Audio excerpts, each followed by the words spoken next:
Oh, welcome back to Dark Skies. This is our third pickup game of the season. This one's called Take Back What's Yours. Last session, well, not really last session, the last session that matters for this narrative, Mooney got his car stolen. Mooney being our local friendly neighborhood cowboy and nomad. He's been actively on the hunt for it. It's not exactly the greatest car. Like, he's obviously been granted opportunities to receive better cars, but there's a certain sentimentality to the vehicle. He has put a lot of work, a lot of time, a lot of his life into the vehicle. And for a nomad, a car is not just a car, it's something you kind of connect to, and he wants to get it back. Even if he never drives it again, he wants it. And the people who stole it from him, the Tiger Claw gang, shouldn't have it. Fortunately for him, his family is pretty wizened with the ways of Night City, and they were able to locate that vehicle relatively quickly in the district known as Kabuki. I know in the lead up, I posted Japantown. I get Kabuki and Japantown mixed up. They're literally the same kind of super district, but they're on two different sides of a canalway. So it is Kabuki, not Japantown. This will matter. I promise. I'm not just saying it because, it is important because of what we're going to be doing this evening. So, as I showed you in the Discord, Mooney, you have eyes on the vehicle. It's right over there. It's genuinely just right over there. After a fashion, everybody kind of pulls up. Riff, you don't have a real car. You are a boy who travels on the feet and also via, public transportation. Public transportation. It's the best way to go. You Yeah. have arrived. Why is that the case? I don't want that. What is happening? I guess, okay, get the heck off my screen. Thank you.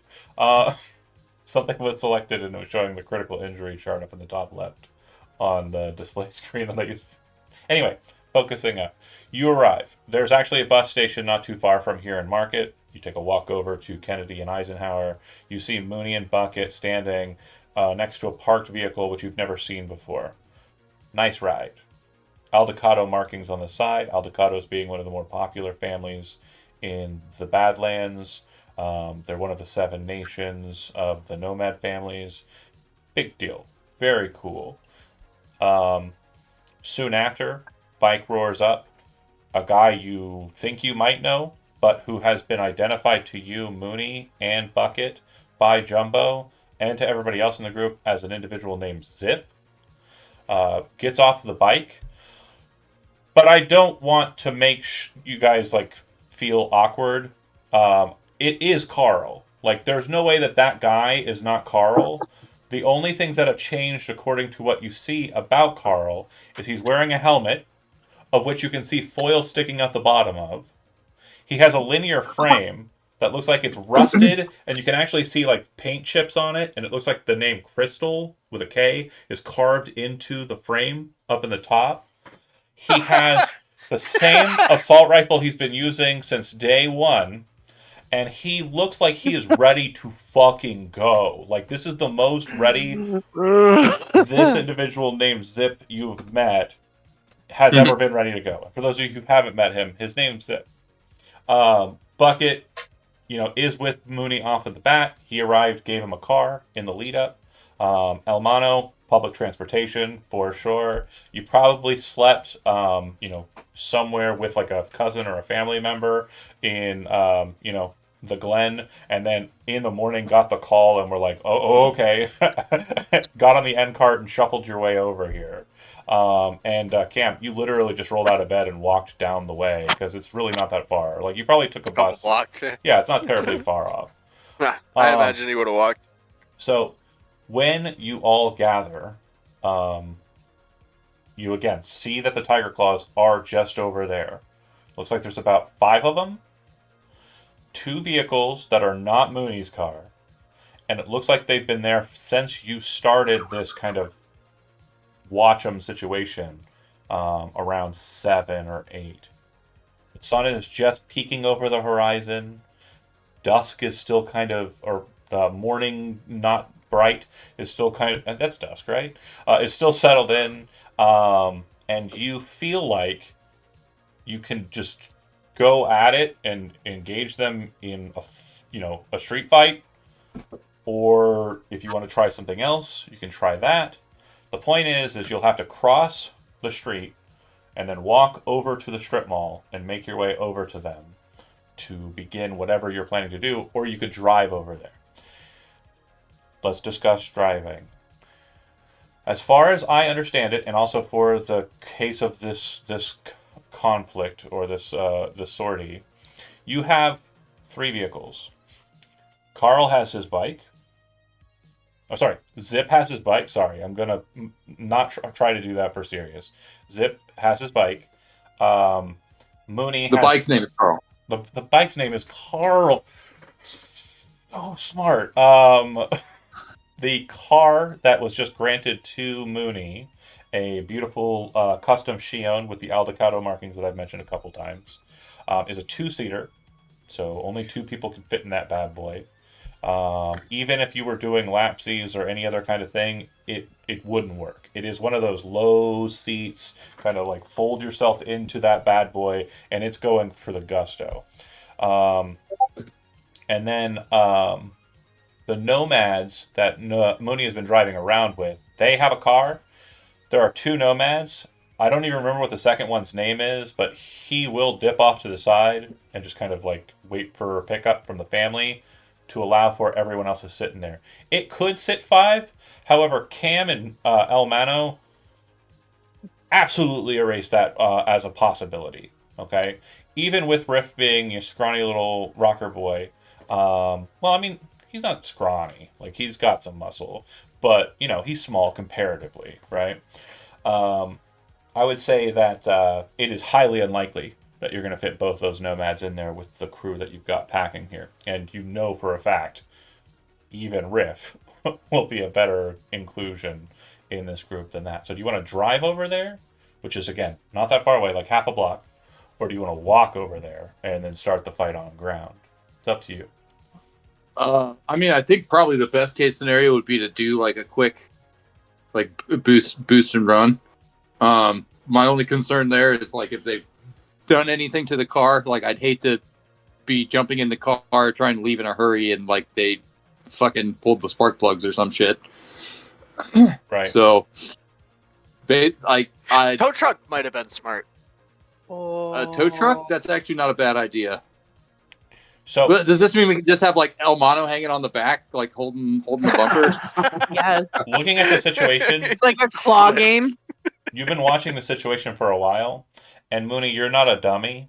It very much looks like these three cars are kind of placed here for purpose. They aren't here because they're planning on sticking around. So you could go for a tow truck, but that's going to take time. Right. It was a lot easier to get like meat on the ground and boots on the ground than it'll be to get a tow truck from the Badlands all the way here. I'm not saying it's not possible. Definitely. I'm just saying it's going to be Time. time. Yeah, and it looks like the car was like driven here. This isn't somewhere where they like dropped it off and they've been like doing work on it. Somebody drove this vehicle here. That's right. It does look like it was driven here. From what you can tell, it looks like there are a total of 5 individuals. 2 of them look like seat gunners. Uh-huh. 2 of them look like drivers. Like there's a girl whose hair is kind of like lashed back in kind of pink frill, and she's got like a racer's jacket with like the Japanese kind of kanji on the side, and then on the back it has the Tiger Claw logo with like a demon half instead. And then the other driver looks like a bigger, bulkier dude, kind of like a bit more brawny, but he also has kind of like the same kind of racer's jacket. And then the 5th guy, who you assume is the driver of your car, looks like a dude that you saw chasing after you for the first leg of the day 2 or 2 days ago. Bucket would look at Mooney and be like, well, if we want to make sure most of us get out without bullet wounds, I said, I just got this car. It's pretty new. I can fix most things. I said, we can ram them. and you can just hop out, switch seats, get in yours, and we can take. All right. I Well, said if we got to put some bodies on this car, that's fine. yeah, that's I mean, yeah, we might have to like roll up, do a quick little Chinese fire drill, and then like roll back out. I mean, we all know what that meant. I'm glad.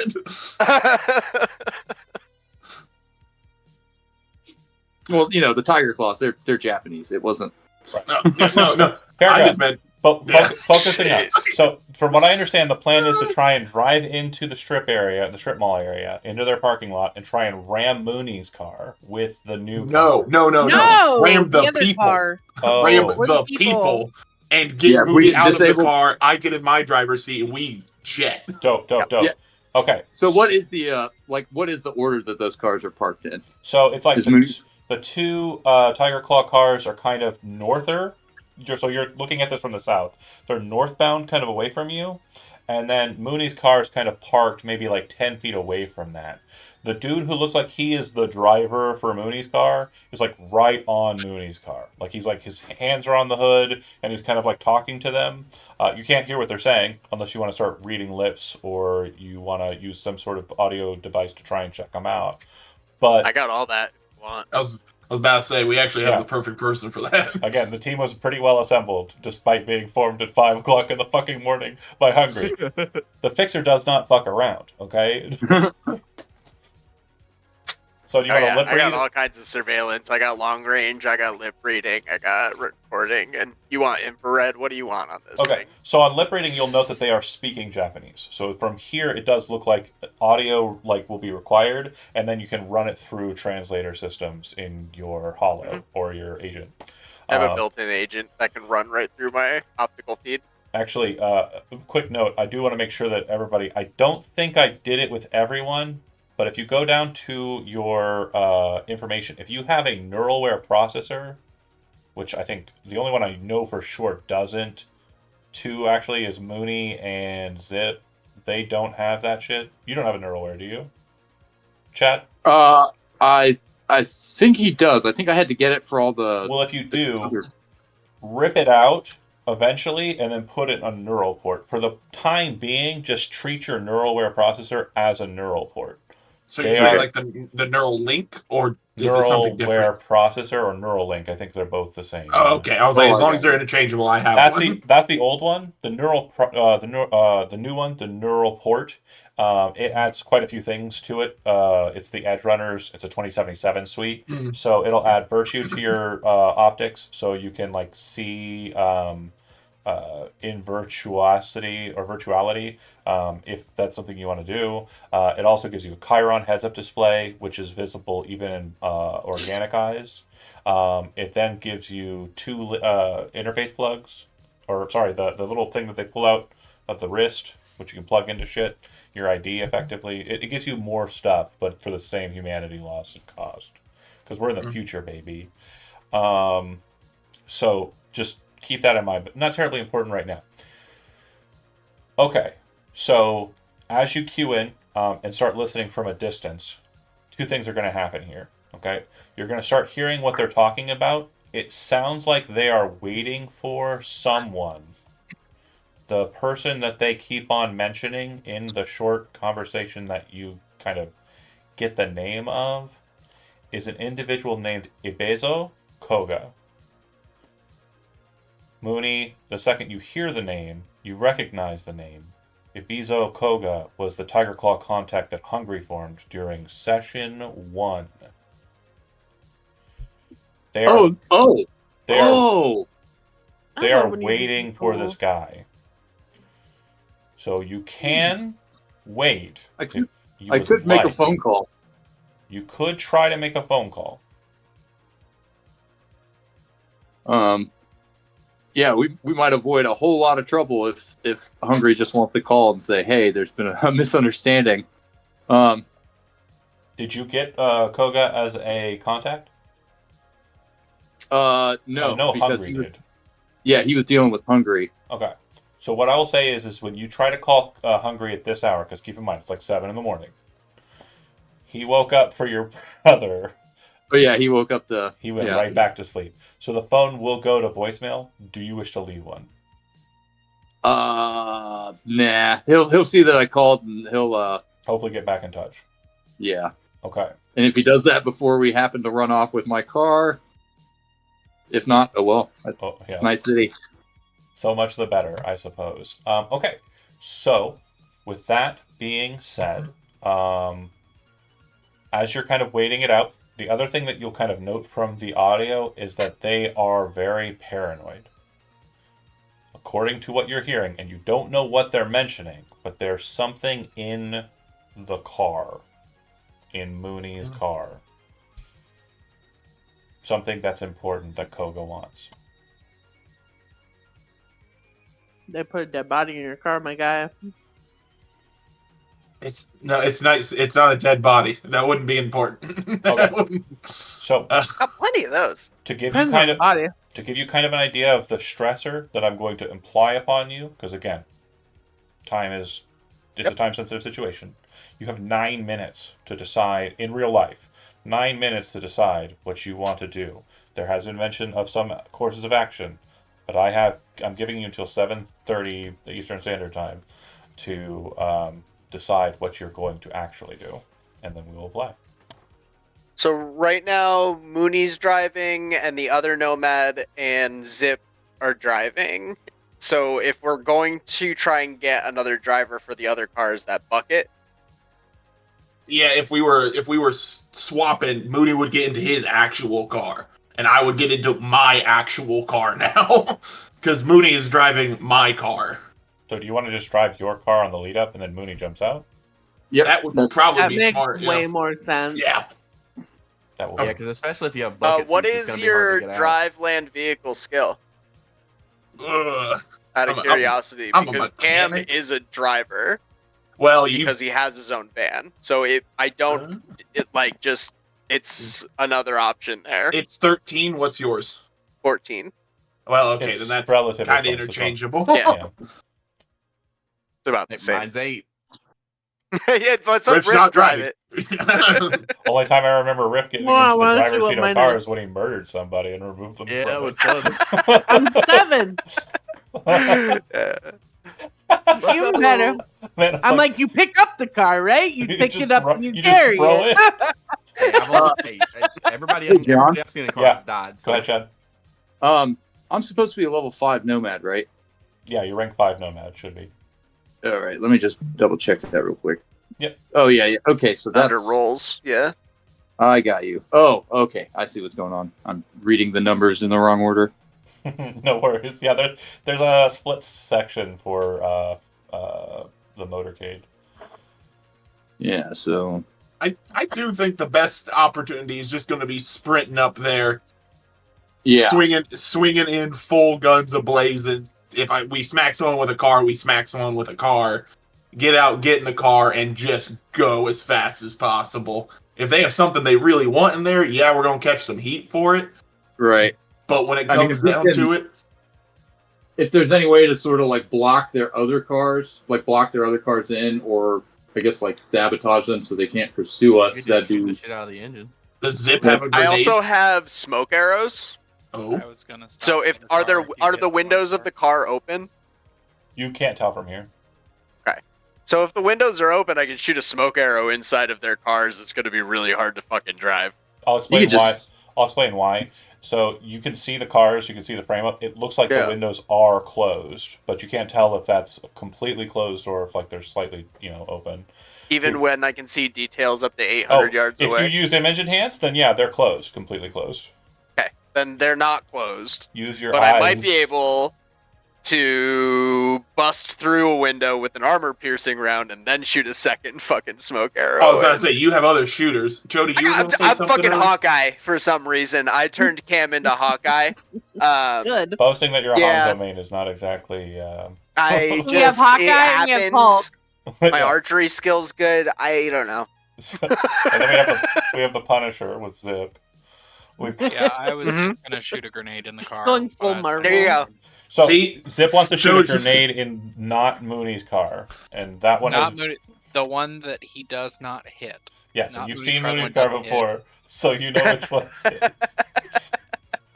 But great role-playing opportunity. At Zip, there's no reason you would know which car Mooney's car is. Which car is your car? Oops. If we blow all 3 cars up, they definitely can't chase us. Yeah. Hey, well- this guy.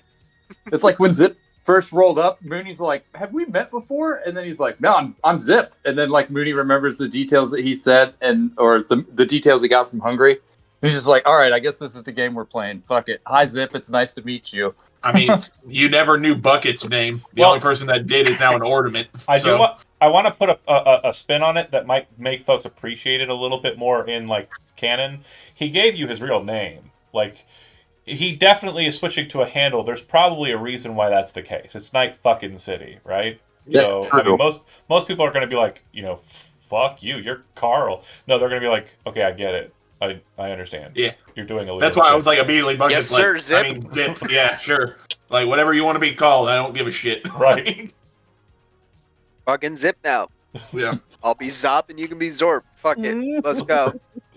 the Cyberpunk way. Yeah, but I think the best course of action is since Zip gets to be on a motorcycle, launch a grenade at the back car, blow it to hell. If Cam is able to punch through that window and throw a smoke arrow in there, that's fucking wicked. And then zoom up, drop Mooney off, he hops in his car. If someone needs to shoot at that person that's trying to hurt him, sure. But I feel like that's a solid plan to start. Fuck it. We do So- it live. And then Yeah. also, there is a driver that's basically on the hood of He Mooney's said it. car? He's kind of leaning against the car, and his hands are on the hood. Not he's like sprawled Yeah. out like a model, like like hey, like, right. they're not Right. doing a photo I'm shoot. gonna buy that car so bad. do Right. you want the car? It's got something special in it. You come with the car. Uh-huh. Oh my god. That no, reminds me of so many dad jokes. no, I come with you. No.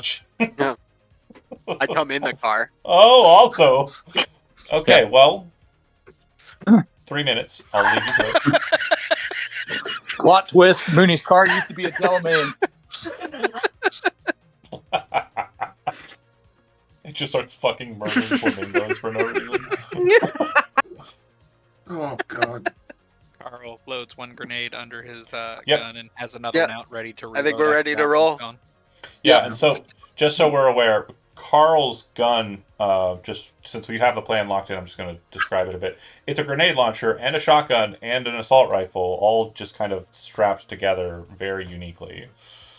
Heck yeah. Carl does not fuck around. So we're rolling up the bike. You're trying to shoot a grenade into the lead car or the northernmost car to stop off any potential escape or advance. Then the other car is going to zip in, trying to hit the people who to try and hit the guys who are like in between the cars. And then one person's going to jump out and jump into Mooney's car. That's the plan, right? Yeah, is anybody Okay. going to want to ride with Mooney, or is Mooney just going to be like in? And Mooney- then when we I mean, pull out, Mooney's hold jumping on. into Mooney's car by himself and riding off. Like, Yeah. the Okay. rest of us are going to stay in this I don't. vehicle Yeah. and I think go from there. Because if you need to dart away with your vehicle while we draw fire, like, Cam, can you're do that. driving. Or sorry, Cam, you're not driving. Sorry, Bucket, you're driving your car. Yes. And Mooney, you're in the passenger seat. Okay, perfect. Don't This you is air great. quote me? That's my car now. Hey, Zip. Step 1. You roll up on the bike, and you're firing a grenade launcher from a moving vehicle. I need you to make a land vehicles check, and then I need you to make a heavy weapons check. Control is where the riding the bike is located. Great. And then go ahead and give me that grenade launcher roll. The heavy weapons. Or Running just click the hot. grenade launcher attack. Grenade launcher attack. Be pretty close. He's looking. I'm trying to find it. It's on the under left, weapons. down Left. a bit. It should be somewhere between shotgun and assault rifle. I got all the stuff. I don't have a tack on it. It doesn't have a big red. Oh, up at the top, edit. Click edit. Or sorry, it says close and then make it become edit, and then go and click the big red button. Oh, 30. I don't know if that hits. That doesn't hit, 10 but for a hit. And It's we it's can't- a 10. The damage is 36. So can we give luck for that or no? you can after the fact, yeah. Hey, you can have. However, if other hold on, people want to chip in. Pause for a second. You did split. Rocker Boy, it does have to be when you're in a group, right? He Damn. specifically said he wrote ahead. Yeah, luck points. A rocker boy and any friendly punks can spend luck points after a roll is made. On rolls, the rulebook says cannot be spent with luck as well. It Okay. didn't say anything about being here, but I don't think. Okay, so Just then in the yeah, friendly you can spend points now if you like. I will Does someone say want to it is chip not in? it is not going to help you here. Oh, what did he need? Like a 30? I'm just saying, if you want to save your luck points, you can. I'm just Okay. letting you know it is not going to matter here. Well, we'll use it as a distraction then. Because a grenade going off isn't there's normal. no way with all of the luck that you spend you're going to beat a 32, which is what the gunner rolled when it used its Sandevistan to auto-target the grenade in air, shoot it out of the sky, and blow it up. You watch as the man pulls a pistol from his jacket and shoots your grenade out of the sky, detonating. You'd also see back behind you, this would be more for the other people, that the cop on the side of the street, his attention is clearly over in that direction. Second stage. Chandler, you are driving. I need you to make a drive check to see if you can hit the targets, and this will be a ram attempt. Okay. Oh wait, I have. Which I will respond with evasion rolls.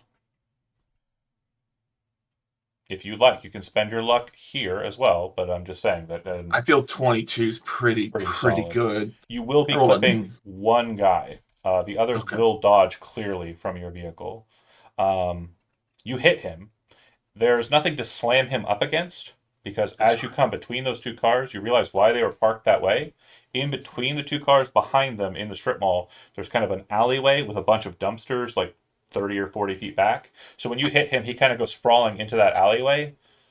By the time that he is hit, Mooney, you're kind of in the car getting ready to press yourself out. What you're realizing is that they've already loaded themselves in their vehicles. So Mooney, you can get out, but by the time that you get into them, you're going to note two things. The cars are already hot. They never turned them off. They're ready to go. So does that mean mine is also ready to go? Correct. And that means that they're in them and they are ready to drive them. So if you want to get out and get into your car, you can attempt that, but there's already a driver. I thought you said the driver was outside. Oh, no, yeah, I know. You hit them, and in response to that, they got in their vehicles, like they were ready for it. I'm saying to you, they were prepared for possible attacks. I'll explain why that's the case later. Actually, you'll see why it happens narratively. But, yeah, they were prepared for something like this. Black Megan shows up. Nope. Ah! Hold on, pause for a second. I of, promise music. you here there are no final bosses in this mission.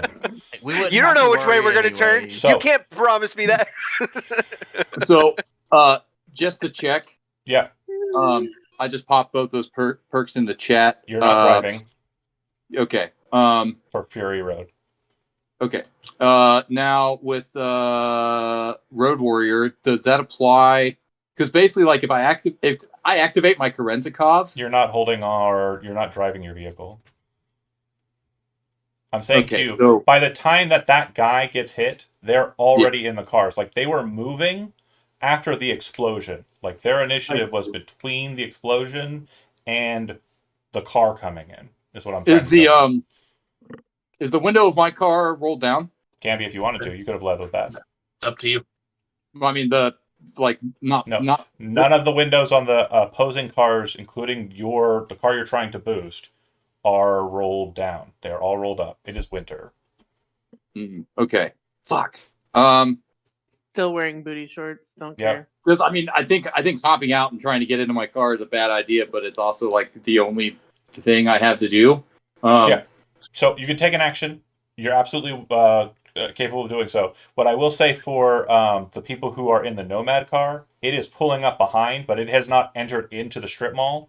If you are on the driver's side of the vehicle, you can take shots out at the situation. However, if you are not on the driver's side of the vehicle, you are effectively kind of like just stuck on your side of the car for this. Okay, Yeah, so this I'm on play. that side, right? Yeah. Yeah, you're on driver's side. So I can take a shot, right? Yep. Gonna try and shatter the window of the other vehicle there. Okay. So there are 3 vehicles. Just to confirm, there's the Yes. northernmost, the The next car. northernmost was the one that Zip shot at, so I'm gonna Yep. shoot at the second most northern one that Okay. hasn't been shot at yet, not Mooney's car. Got it. This is armor piercing arrow. Cool. Okay. 26 Oh god. damage will get through the window. And were you just shooting through the window? You didn't really specify a target. There are Yep, 2 I'm people just in the trying. car. I'm just trying to shatter the window with this first shot. Okay, and you're I talking imagine we're window or gonna- windshield? We're coming from behind, so I'm shattering out the back window, right? No, they're facing outwards. They parked backwards. They're 'cause facing they're us. dickheads. Fuck yeah. Then yeah, I shattered the windshield. I'm Okay. going straight on. Yeah, so that will shatter the windshield, and it'll hit in and kind of lodge itself. The arrow will lodge itself in the back window. Because it is a arrow, and the windows in question are, tempered glass, it leaves a hole through and kind of a decent kind of like block of it and scatters out webwise from that, but it doesn't take the whole window out in one shot. Mhm. It's gonna Okay. be a lot harder to drive though.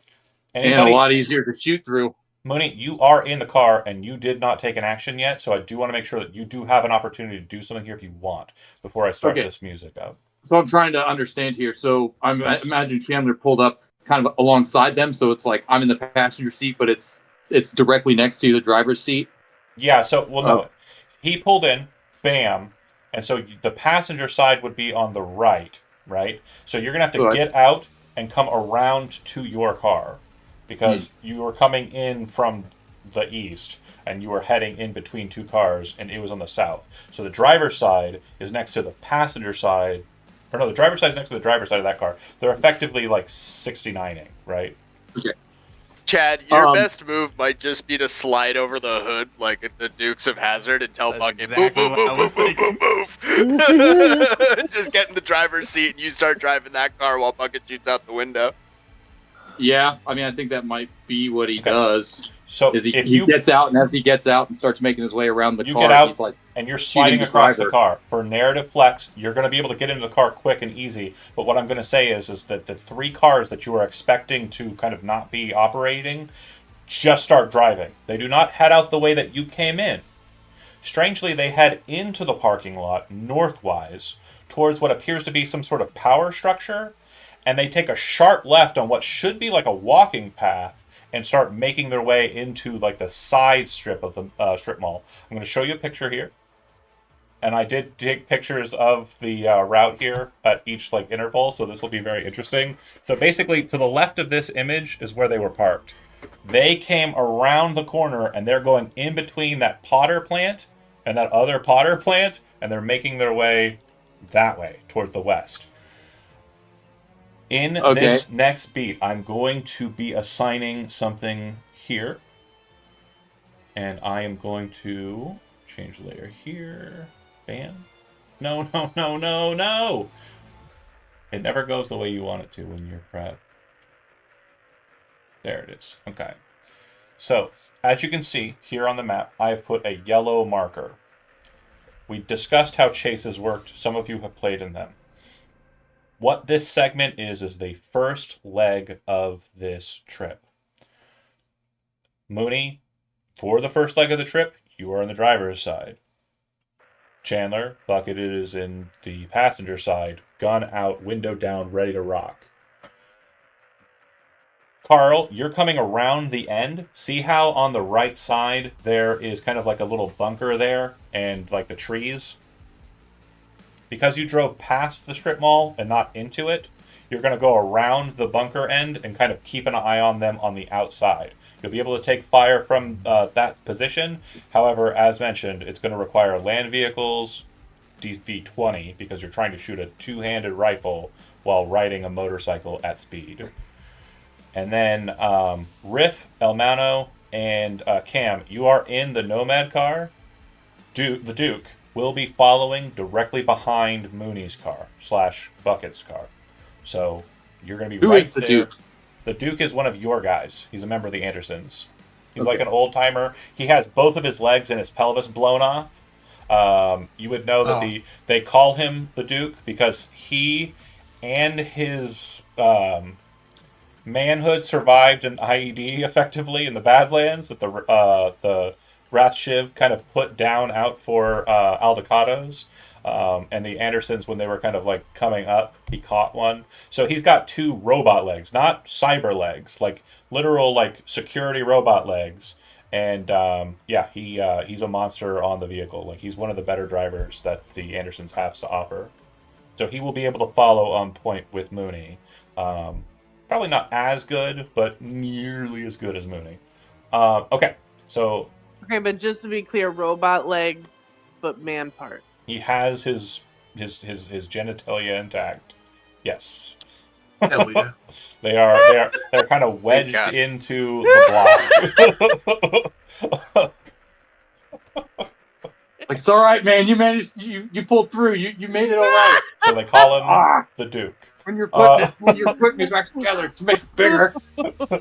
Oh, he didn't say that. It's plenty big enough. He doesn't need that help. So in this first stretch, you're going to be moving through that space. Another thing I'm going to note is as we move over to the combat segment of this, and I pull up the initiative tracker, which will be only visible on this map, okay? Mm-hmm. This is very important. So if you see it go away, don't get concerned. It just means we're out of the combat for a second. This is not a 1-for-1, okay? This is not going to be a 1-for-1 comparison. When it comes to distances, measuring range, we're always going to assume that Zip is at Cherry, like right where he wants to be. We're always going to assume that Bucket and Mooney are at the second stage from close range, not close range. And then we're always going to assume that the Nomad group is also kind of very relatively close, 3 steps away from point blank. Okay? So that's what we're going to be fucking with in this first part. I know on the cars here it shows it a little different. It's a bit more like this. As somebody picks up token. Wait, what? Oh, god damn it. That's funny. That is hilarious. I You think just that's kick us out of the car. it's a goober. Goober. It's a goober. Ungroup. That is Oh, you had grouped them. I see. yeah, but then I tried to move specific parts of it, and it didn't let Yep. me because on the map or the display screen, I don't own all of them. Hmm. Group. Okay. So further back, and then ungroup. That will never not be perfect. And group. Okay, so it's a bit more like that, but imagine Carl's kind of out of the road space. Okay, so everyone roll initiative. Okay, so Mooney's now in his vehicle. Correct. Okay, I was under the impression I had to kill a man first, but that's No, not simplicity. your, no. You are not in your vehicle. You are in Bucket's loaner vehicle. Sorry. You're driving. You are Bucket. trying to chase your car down. I got you. It I is see driving it. away. If you look at the map, it is the lead car of the 3. They I let got it you. go first, and the other 2 win. Is the one on the right the one that I hit with the arrow? The one on the right would be the one Or you the- hit with like- the arrow. Yes. Yeah. Okay. That was The a blue bee. car, not the. Oh, Jesus. It's sent twice. There's the bisexual lighting car, and then there is the blue car. Hmm. I like the bisexual car. Yeah, bisexual Does lighting car, Elmono very need a good. gun? No. Okay. Wouldn't know how to use it. Okay, that's fair. That's fair. Might That's fair. accidentally shoot, like, the car. Okay. So everybody on the board, right? Whoa. Click. Oh no. Oh god. Also, my initiative got sent like 3 times off of 1 click. It's supposed to be a 9. That was the first one that got sent. Okay. So, just to keep me honest here. Appreciate you. Okay. So what I'm going to say is your group will act as a whole, and then their group will act. So you can act in initiative order. absolutely fine. But at any point in time you wish to yield to another person, we'll just move your initiative track down to right below theirs. Okay? So this is a bit more freeform in combat regarding distances, regarding initiative. I assure you, it's going to take you a while to knock this situation down. They are going to be moving at top speed, and we've already unlocked a problem for you that you're about to see in this next beat. Cam, you're first, and if you would like, make a free perception check.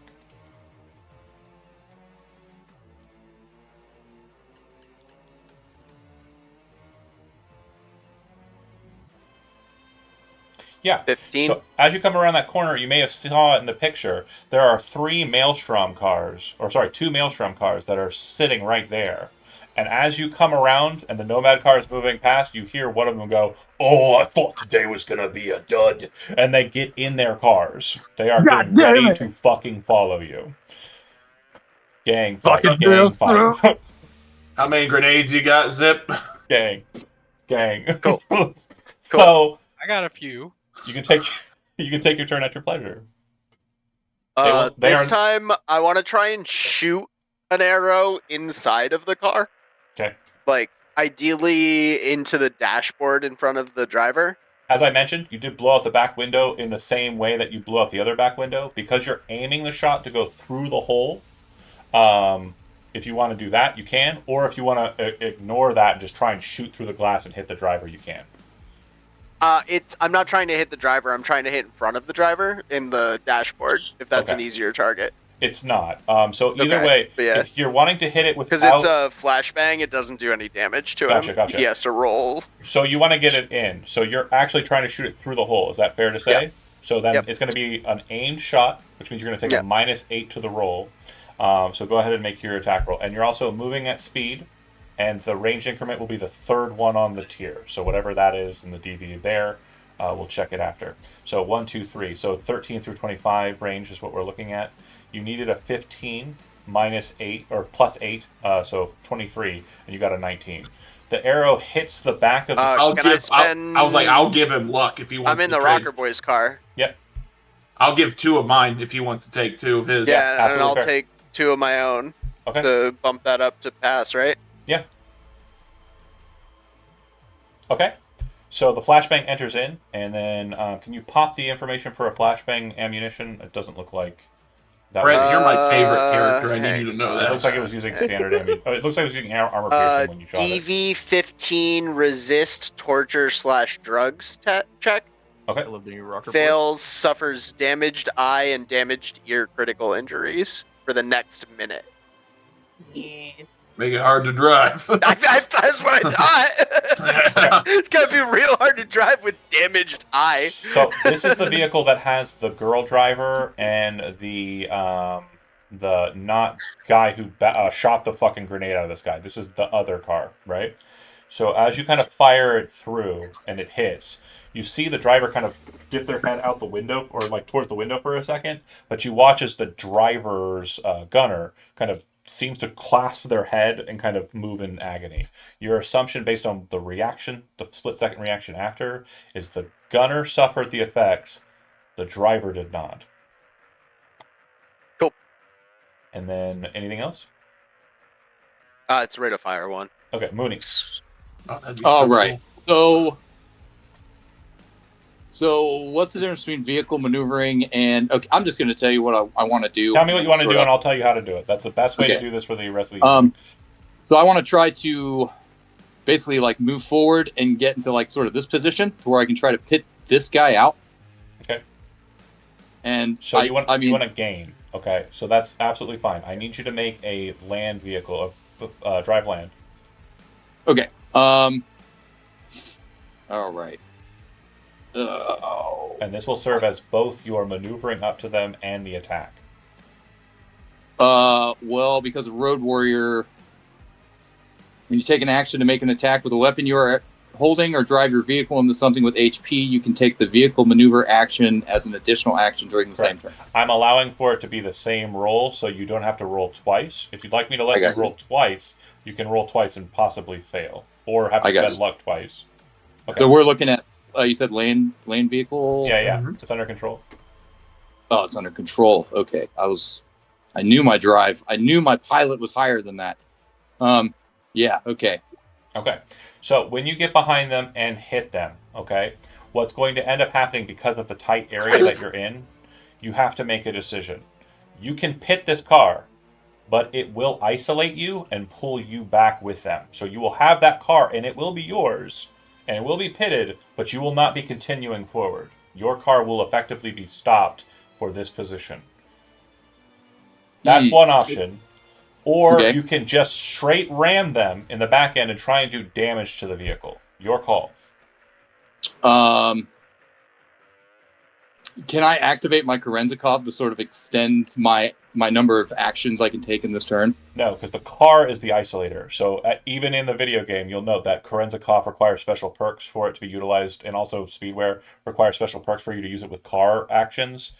Okay. They do not benefit you here. Okay. Then yeah, I guess we'll Now, just. I will say, if you want to pop your Kerenzikov and shoot a gun while driving, yeah, dope. I'll allow that. Like, if you want to split focus, I'm okay with that. But it's not going to work for trying to drive the car harder. My problem there is that because of Road Warrior, if I do that, just shooting my gun gives me extra maneuver actions. Yeah, no. That's the feat. That's the perk. Okay, the Kerenzikov cool. is That's not what we're gonna do. Right. I'm telling you. Cool. Okay, yeah. Pause for a second. Let me explain mechanically what I'm giving you here. Okay? And understand that I'm giving you a boon. I am not stealing. I'm not trying to rob you. No. I understand. You wanted to move up to the vehicle, and then you wanted to pit them. That's what you said you wanted to do. That is 2 actions. Okay. First, you're maneuvering to get up to them. Second, you are attacking with the car. Normally, that would require 2 separate land vehicle rolls. I said if you would like, you can make 1 instead.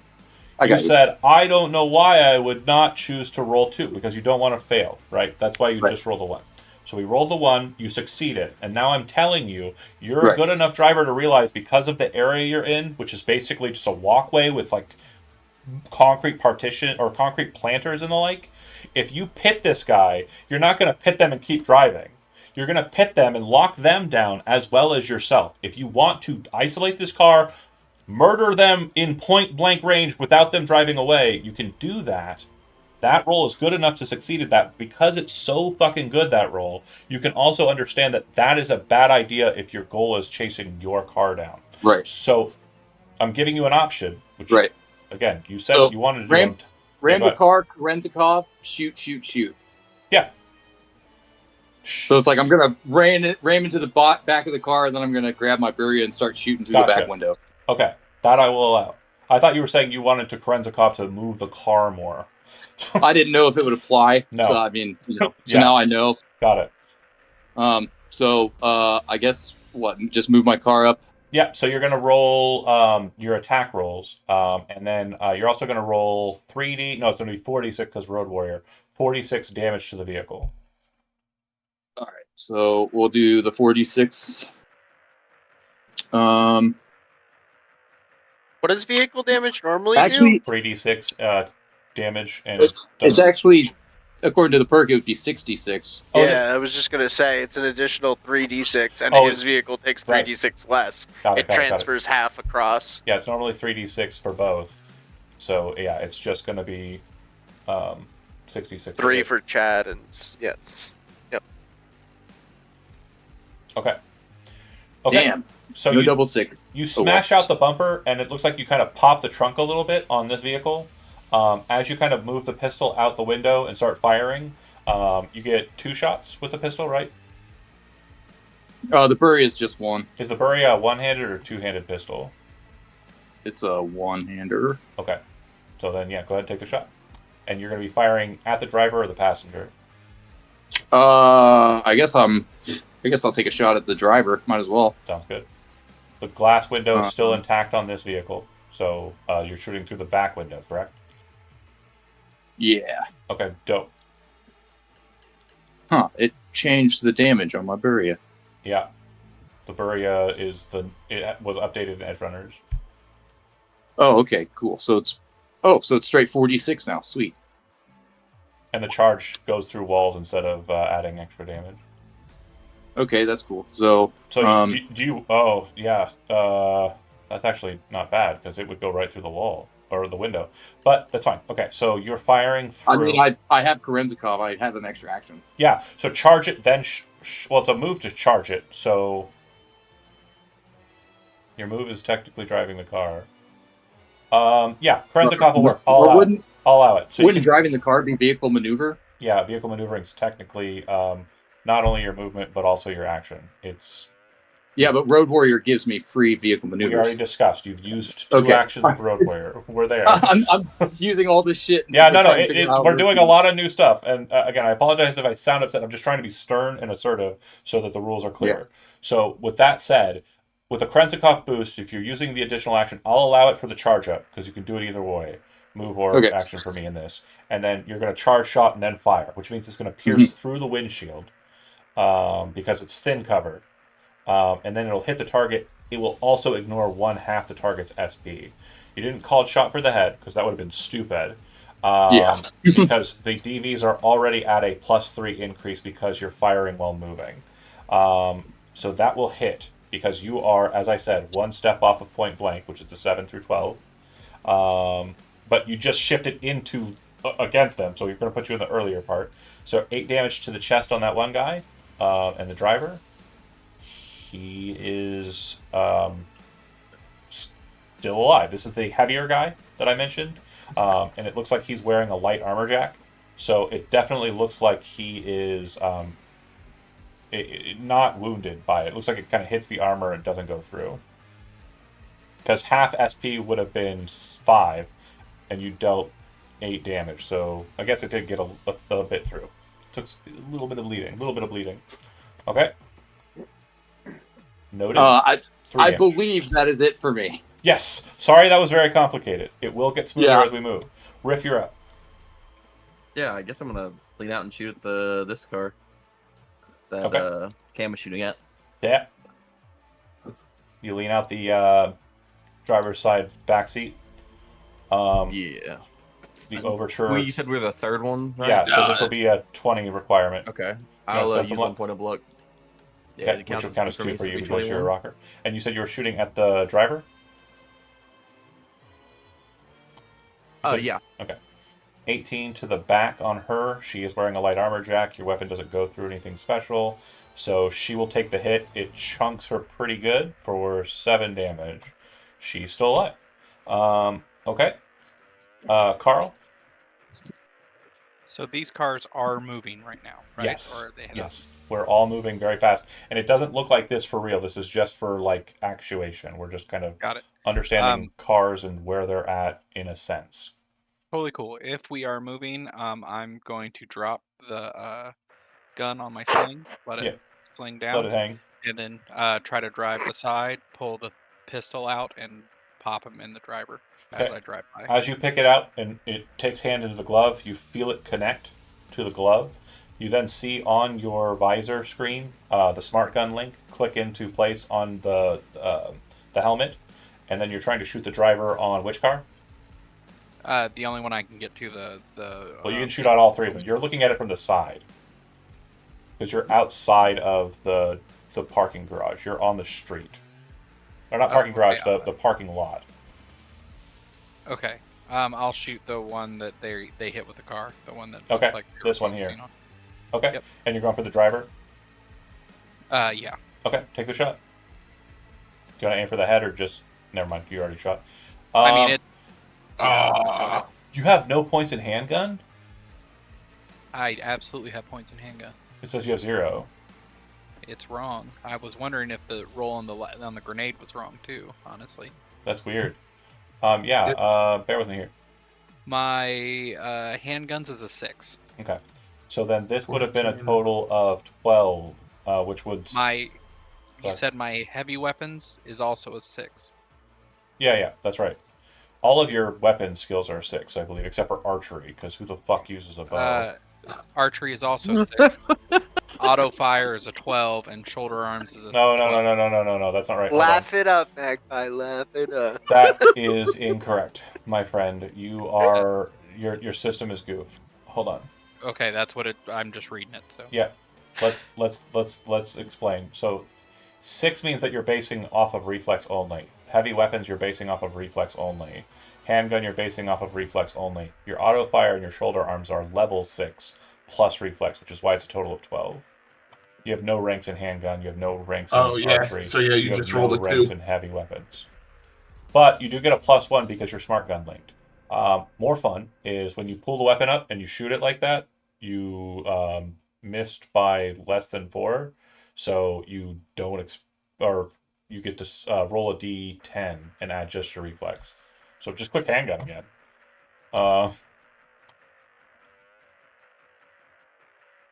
Okay, so 12 plus 1 is 13, which means it will still miss. Yeah, the DV you're looking for is that.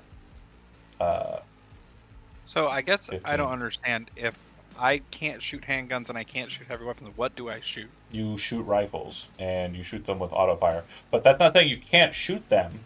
That means that you don't have points in shooting them. You should have improvement points, which you can spend on skills to increase your stats with them as you Yeah, I have continue to use 20. them. So Yeah, so you're going to get more after this session. So yeah, you'll be able to spend them on these kind of things. Zip is done. I was gonna say if Zip wants to hit, he could have used a point of luck at the end. True. yeah, I'm gonna do it if I can do Okay. it with a point. Yeah. Yeah, that'll hit. Now, because you're firing at him from the side, you're not shooting at him in the back like everybody else is. It will hit the car door. So the 21 damage will have to go through the car door first, and then it will go to him. So Is that his first? It is that. So he doesn't get the damage for his first roll. He just gets it for the second one. The first one. That's what we're counting. We're not looking at the 32 second one. then. Yeah, the damage Okay, is the okay. damage. So yeah. Okay, I just make So that said, 32. The door will take 10 of it. His armor jack will take another 11 of it, and then he will take a total of 11, which means he has taken a total of 14. And he doesn't look like he's falling apart. He's got a pretty decent size to him. He's probably about cam sized. Would the 2 sixes cause him any damage? Or the Oh, did he roll critical strike or doubles? no? He Yeah, did. he rolled Yeah. double sixes. So the +5's already in there, and then we need to select. Hold on a second here. Bear with Jody, we're gonna make your roll great. That's what's happening. Yeah, I was like, what? Okay, the grouping thing is not working for me. I have to ungroup. Critical injury effect, body injury hit, Be his face, be his eyes, be body. something. So you shoot through the car door, and with your headset, you can kind of see that it kind of goes through the car. You can see that it hits him in the chest, and you're pretty sure that you torn his like muscle in the arm. So it definitely looks like you did a pretty solid hit there with that shot. Okay, Elmano, you're a distance away, and obviously not in any kind of melee range. You're in the front seat with the driver, though. If you want to tell him to try and move up, you can. Yeah. Okay. So Let's go. Let's go. unfortunately, Let's go. he doesn't have the Road Warrior perk, so he's only going to be able to close at that distance. Bucket, you're last on the docket. Yeah, I'm just gonna get out the window and shoot. Okay. And your target is the same as Mooney's Yeah, let's and just also make sure. Carl's. Okay. Yeah, we just want to take out vehicles quickly. So Yep. +3. That will work. By 1. Exactly by 1. So you hit him. He will pass. This will close the initiative round. I need Mooney to make a land vehicles roll. DV is 11. Not very hard. The car that you just hit and shot the driver out of is going to be swerving in a way that's not conducive to you moving forward. So you just got to wrap around it. Oh, Okay. whoops. okay. Okay. Well, they were all over 20, which is double what I needed. Okay, perfect. I'm going to zip us back to the main map, which means that we're going to be moving off of the initiative tracker. It'll still remain there on the left side. Apologies. Let me explain narratively what's happening here, and then I'm going to ask you to decide on what kind of skills you want to utilize to kind of help with the situation. But Mooney, you've already rolled your skill check for this process, so your car, at least, will be advancing. Okay? As you come to the other side of the strip mall, you come out onto a separate street and then kind of wrap around like a concrete wall onto another street. The street that you're now coming onto is very familiar to some of you as Eisenhower, which kind of crosses Kennedy. Kind of where you started out. Big circle. With that said, though, it looks like the cars that you're chasing are going to continue southbound. I'm going to put that on the map here. However, what you also will be noting is the two Maelstrom cars are right on your tail.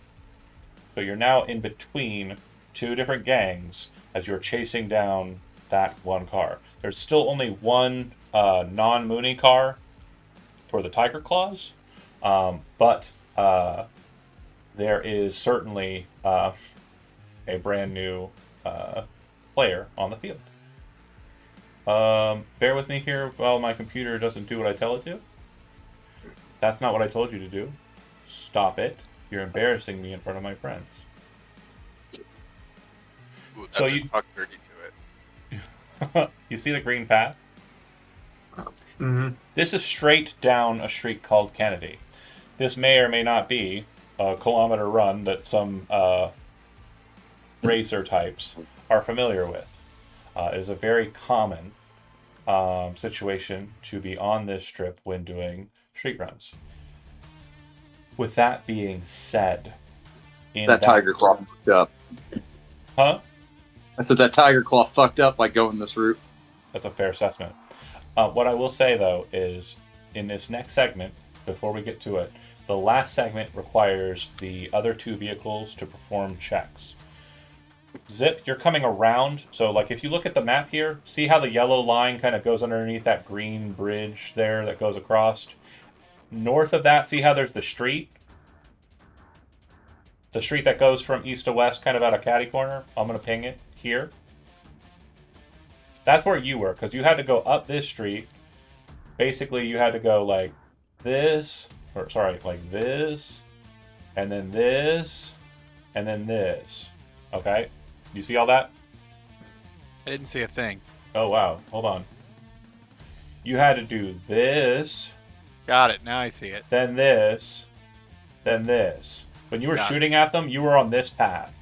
That's why you were able to get a clear shot at them, because you were looking at them from the side, like basically running alongside. The only thing between you was the concrete partition. So you're coming up and you're going to be in the back line because you're going the long route around. I would like for you to perform a land vehicles check, or if you would like, you can attempt an evasion roll here to try and duck at the corner end and slice through with the vehicle to try and get through the parking garage to kind of gain speed and catch up with the Nomad car. So your Where's choice. the in that? You have to make one of these rolls. If you fail either of them, you're basically going to be stuck behind. Evasion isn't fighting. You're effectively doing like the bat thing, you know, like the motorcycle weaving. I'm gonna do the drive land vehicle. Okay, it's the safest route. DV is a lot lower. Okay, nailed it. You keep up with the Nomad. You manage to kind of pick up and get like, you know, you're behind, but you are not lost. Strategically behind. And then the Nomad is an NPC, so I'm not participating in the chase mechanics. So at this point, it goes to Riff, Cam, and El Mano. You can do whatever you want. You don't have to say, I'm using a skill. Just tell me how you are helping the Duke in his process of keeping up with Mooney. However it goes. It can be anything from El Mano going, go, go, go, we gotta get up to him, we gotta get up to him. And that being a persuasion roll, or anything. Okay. Whatever you think would work. So is that what you want to do, Magpie? Yeah. Make a persuasion roll. Alright.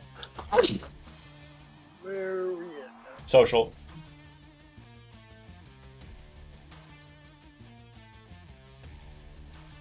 Okay, so he's like, shut the fuck up, and he's like trying to, and you're like, vámonos, he's like,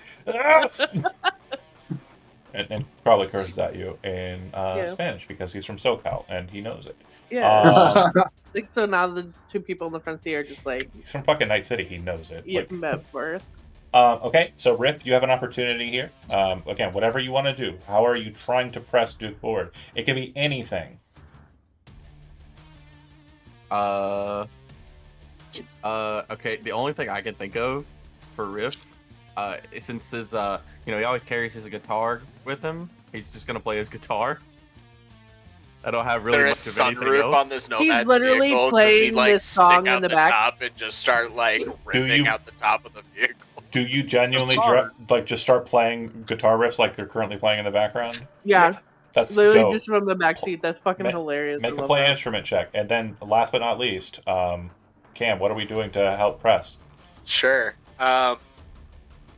Can I try to spot out routes ahead of time since I Yes. have distance tracking using perception or You're whatever? making call out, so go ahead and make a perception roll. Hell yeah, It's 15. that's smart.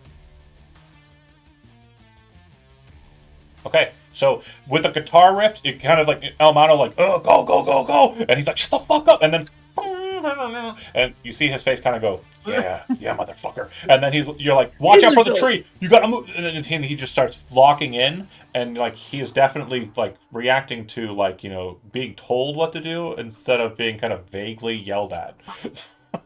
He is a auditory learner. So Yes, I know people. exactly. Who what would have he's thought doing. constructive direction would be better than go, go, go, go, go, go, go, go? look, Elmano punches You stuff. never know. Okay, just chill. So He wants to hit things. we're on the okay? second leg, okay, for the straightaway. And again, like I said, I did go and I did find very cool handouts for everybody. So on the straightaway, it's a straight shot. Amazing. Rude. I fucking love it. Watson, and we are going to do it. So at this point, we're going to start with the skill portion of it. As you're maneuvering through it, the Maelstrom cars are pulling up alongside of you, and they are too close for gunfire or bow fire or anything to that effect, and they're not quite close enough for you to just reach out and grab one and kill them, right? It's basically a situation where mentally you're going to be utilizing the traffic and also the space to try and get a bit of ground from the Maelstrom to fight them, but they are now your problem, like your biggest problem. It does seem that Mooney's car is jetting quite a good distance ahead, and if you have a car that is very fast, which would be Mooney, the only person in this group that has a car that is very fast, you do have a road bike, Zip, but sorry, it does not compare with these two machines. That said, if you wish to engage the Maelstrom in one way or another, just tell me what you're doing and I'll tell you what to roll.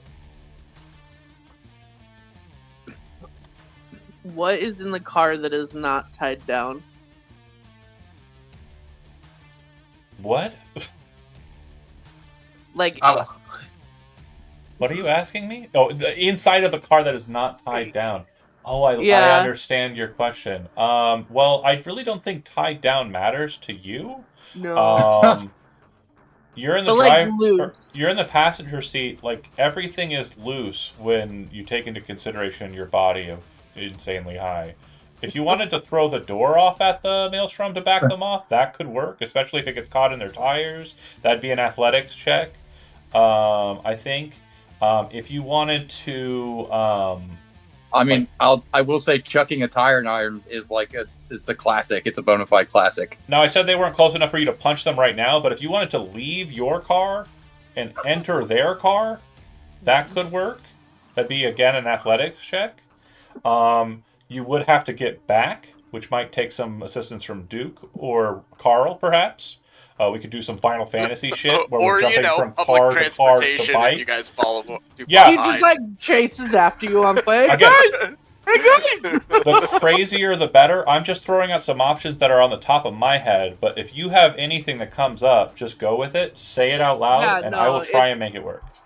Alright, so if you can get him close enough, he will literally, like, just slam the door open, probably off its hinges, and, like, just...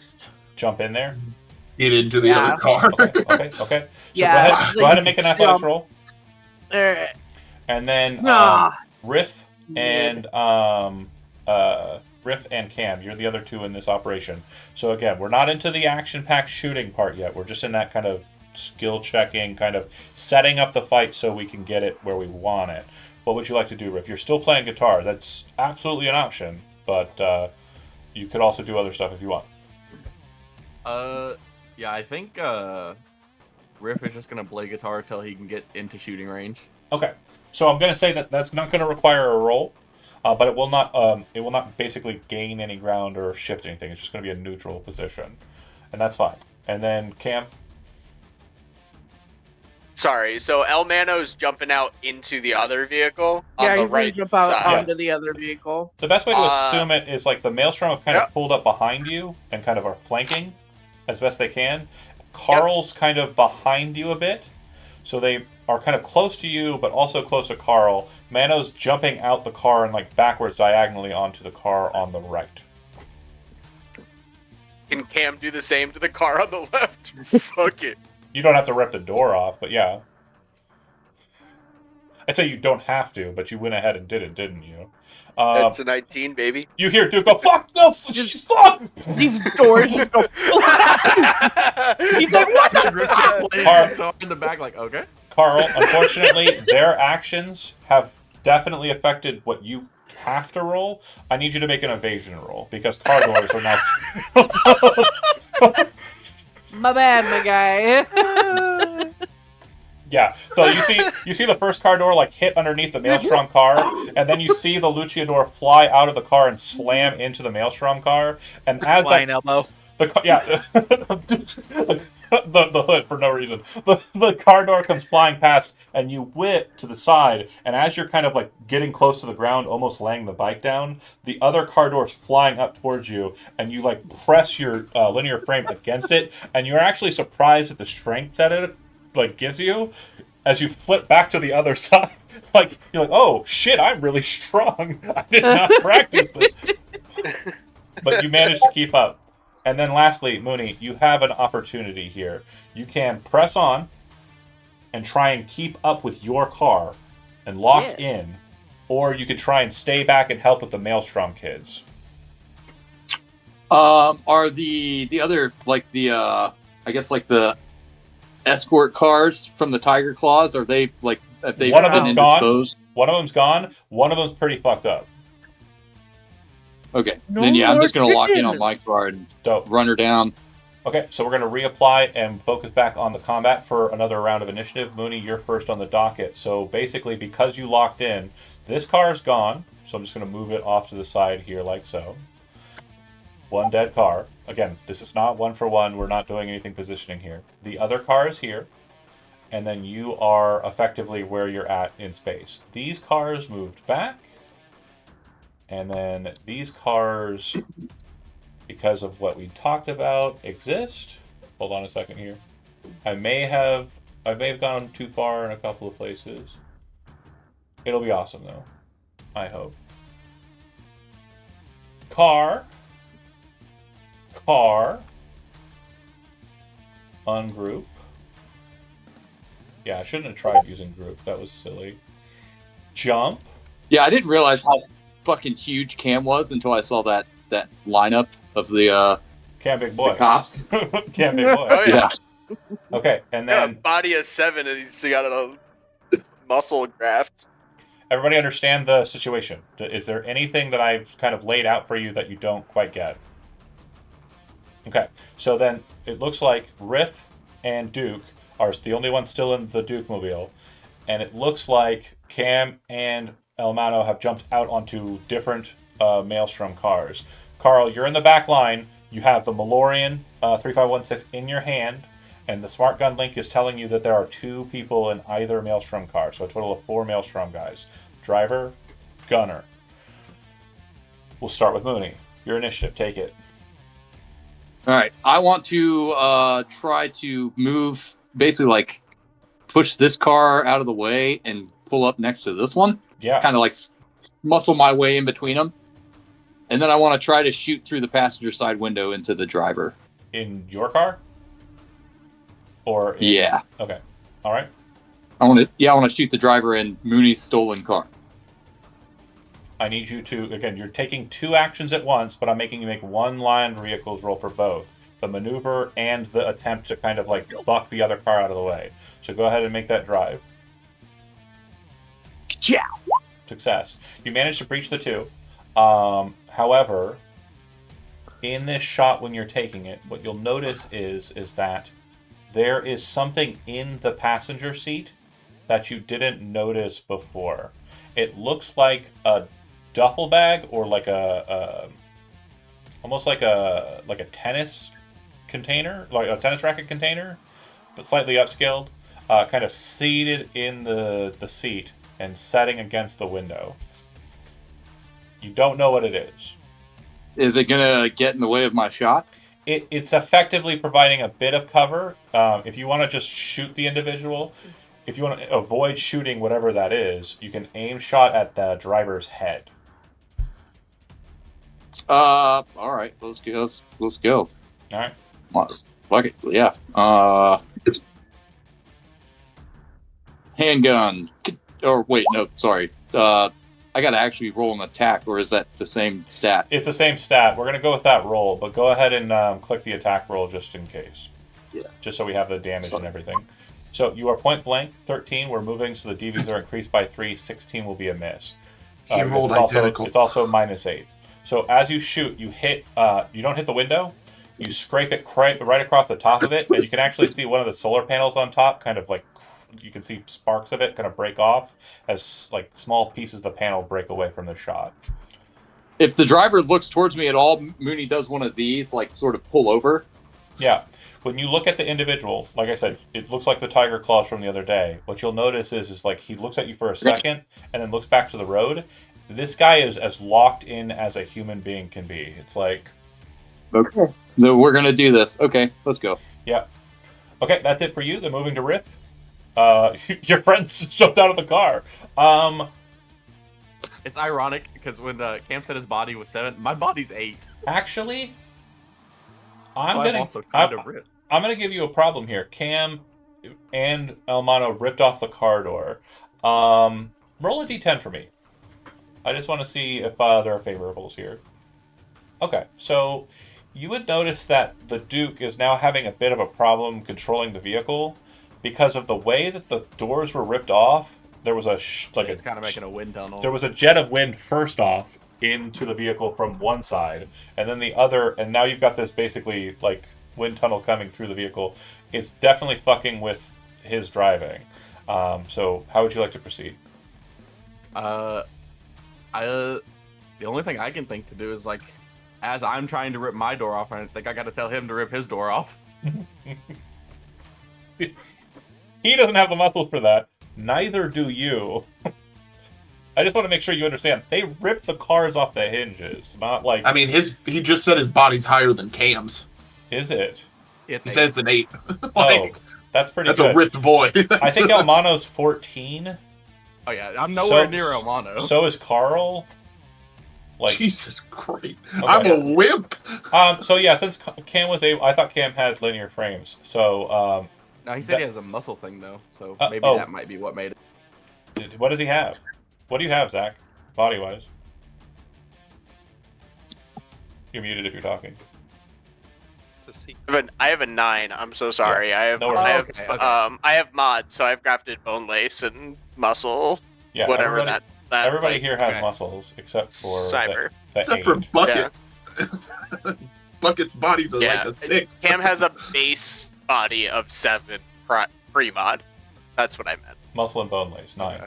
So yeah, that's you can attempt to pop that door open. It won't rip off. Unless you roll insanely well. Would it be athletics? Yeah. Or would it be like a body roll? Athletics. Okay. Try it. Fuck it. Sure. Does this help? Okay. So you kind of, and again, you're not moving. The action is getting out the door. So you kind of pop it open, and then you press your foot against it and kind of look out the door as you're doing it, and you press hard enough that you push the hinges out and they pop, and then you see the car door kind of spiral up and then flutter backwards. Elmano, you're going to need to make an evasion roll. No, catch it. Don't catch it. Don't dodge it.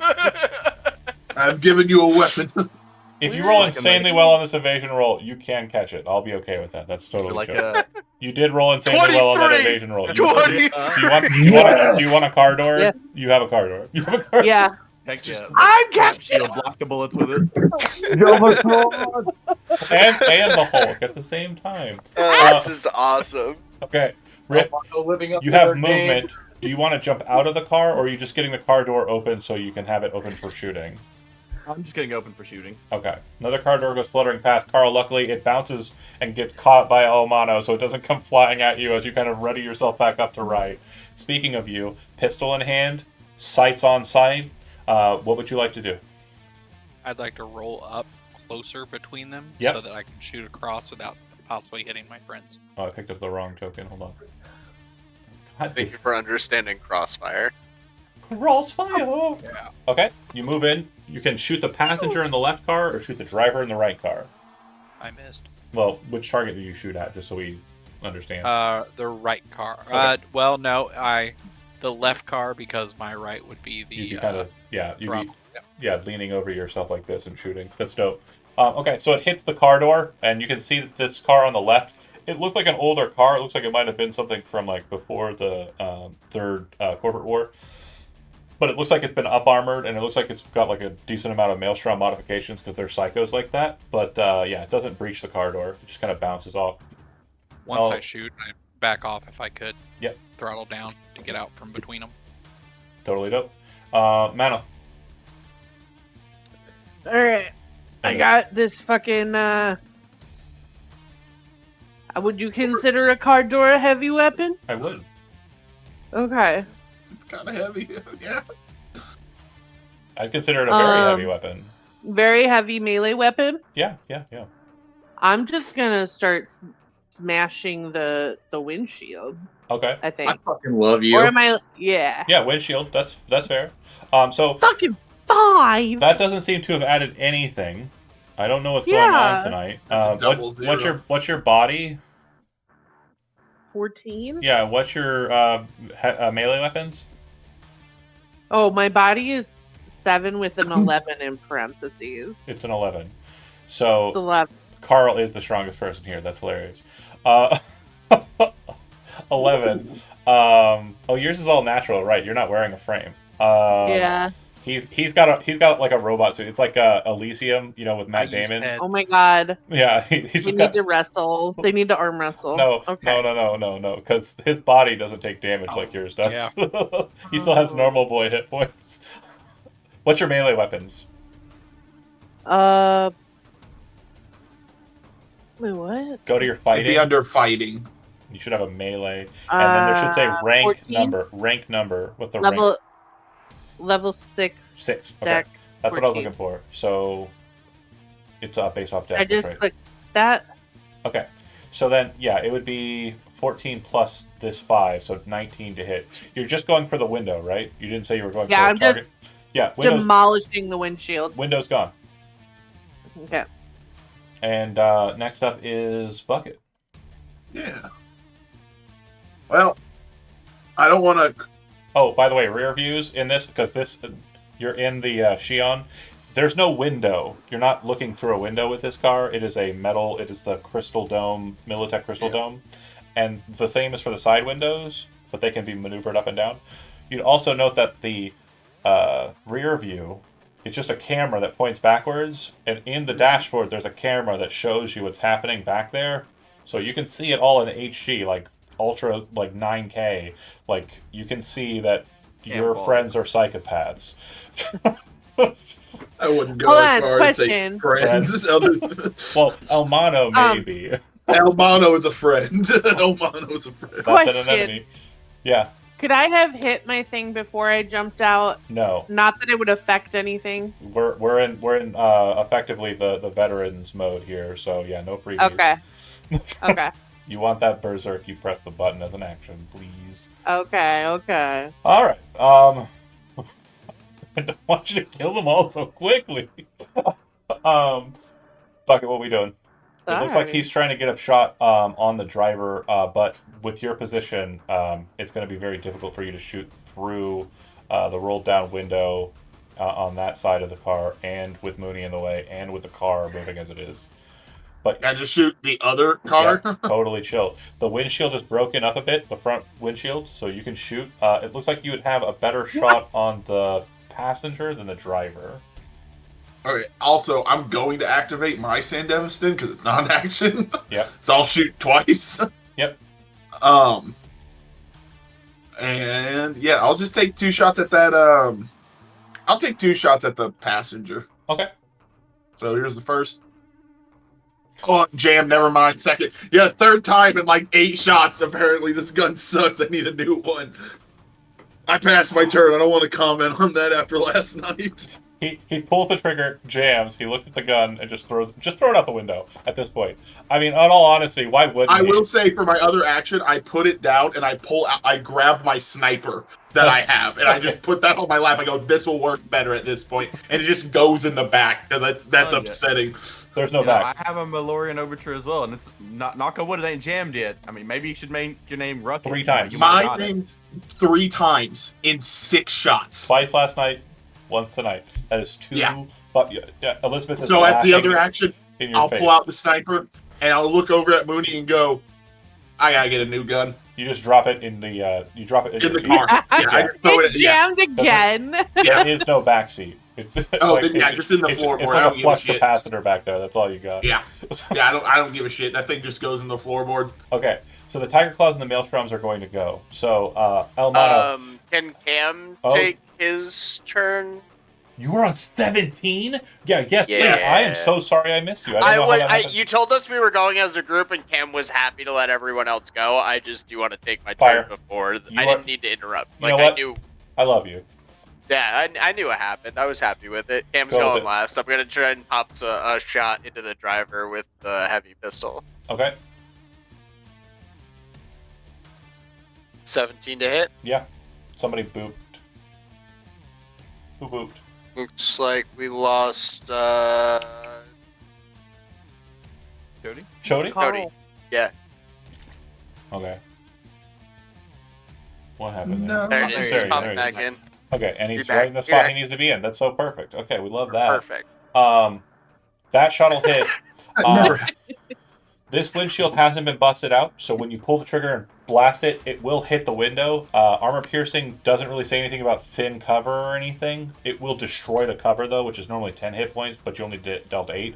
But because I don't want to deal with the math, it just blasts the window out, and the windshield is completely obliterated. It doesn't look like it hit him, so it like deflected off of the windshield internally, but there is now no windshield. Okay? Got it. So on the bottom of the initiative, and again, sorry, Cam, at the start of the next round of initiative, you will go.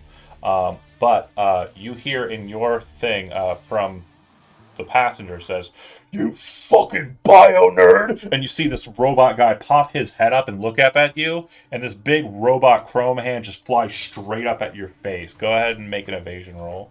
Actually, pause. Cam and Mano first make athletics rolls because you need to stabilize yourself on the vehicles. Cam, you're Spider-Man. Everybody's the Avengers. Some people are multiple Avengers. After breaking the windshield, do you hold on to the door or do you discard it, Elmano?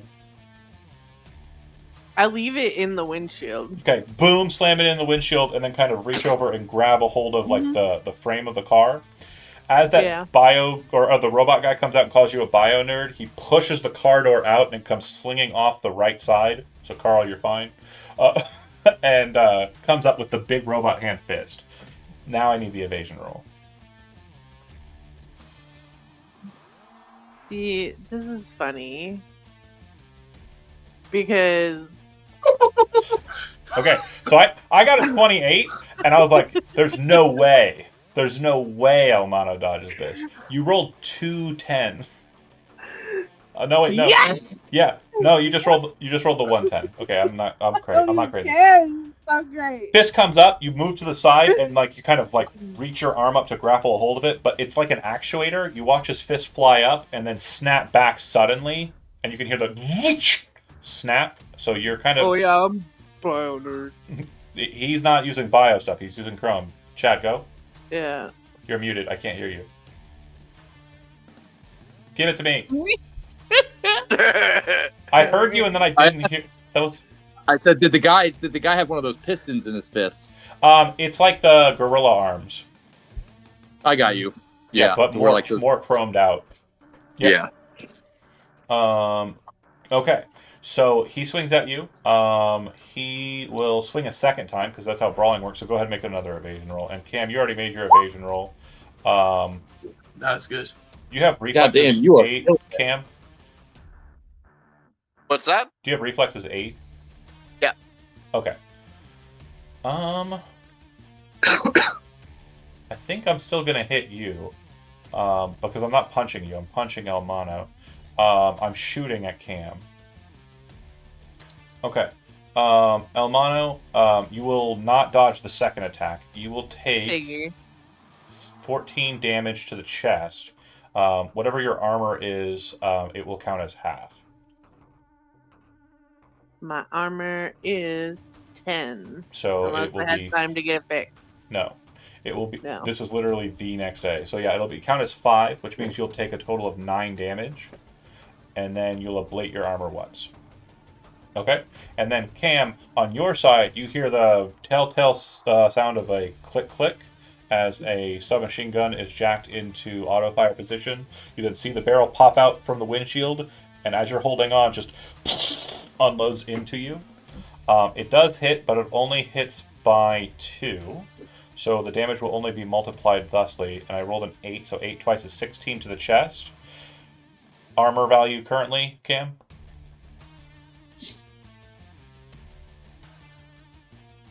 The shield is 10.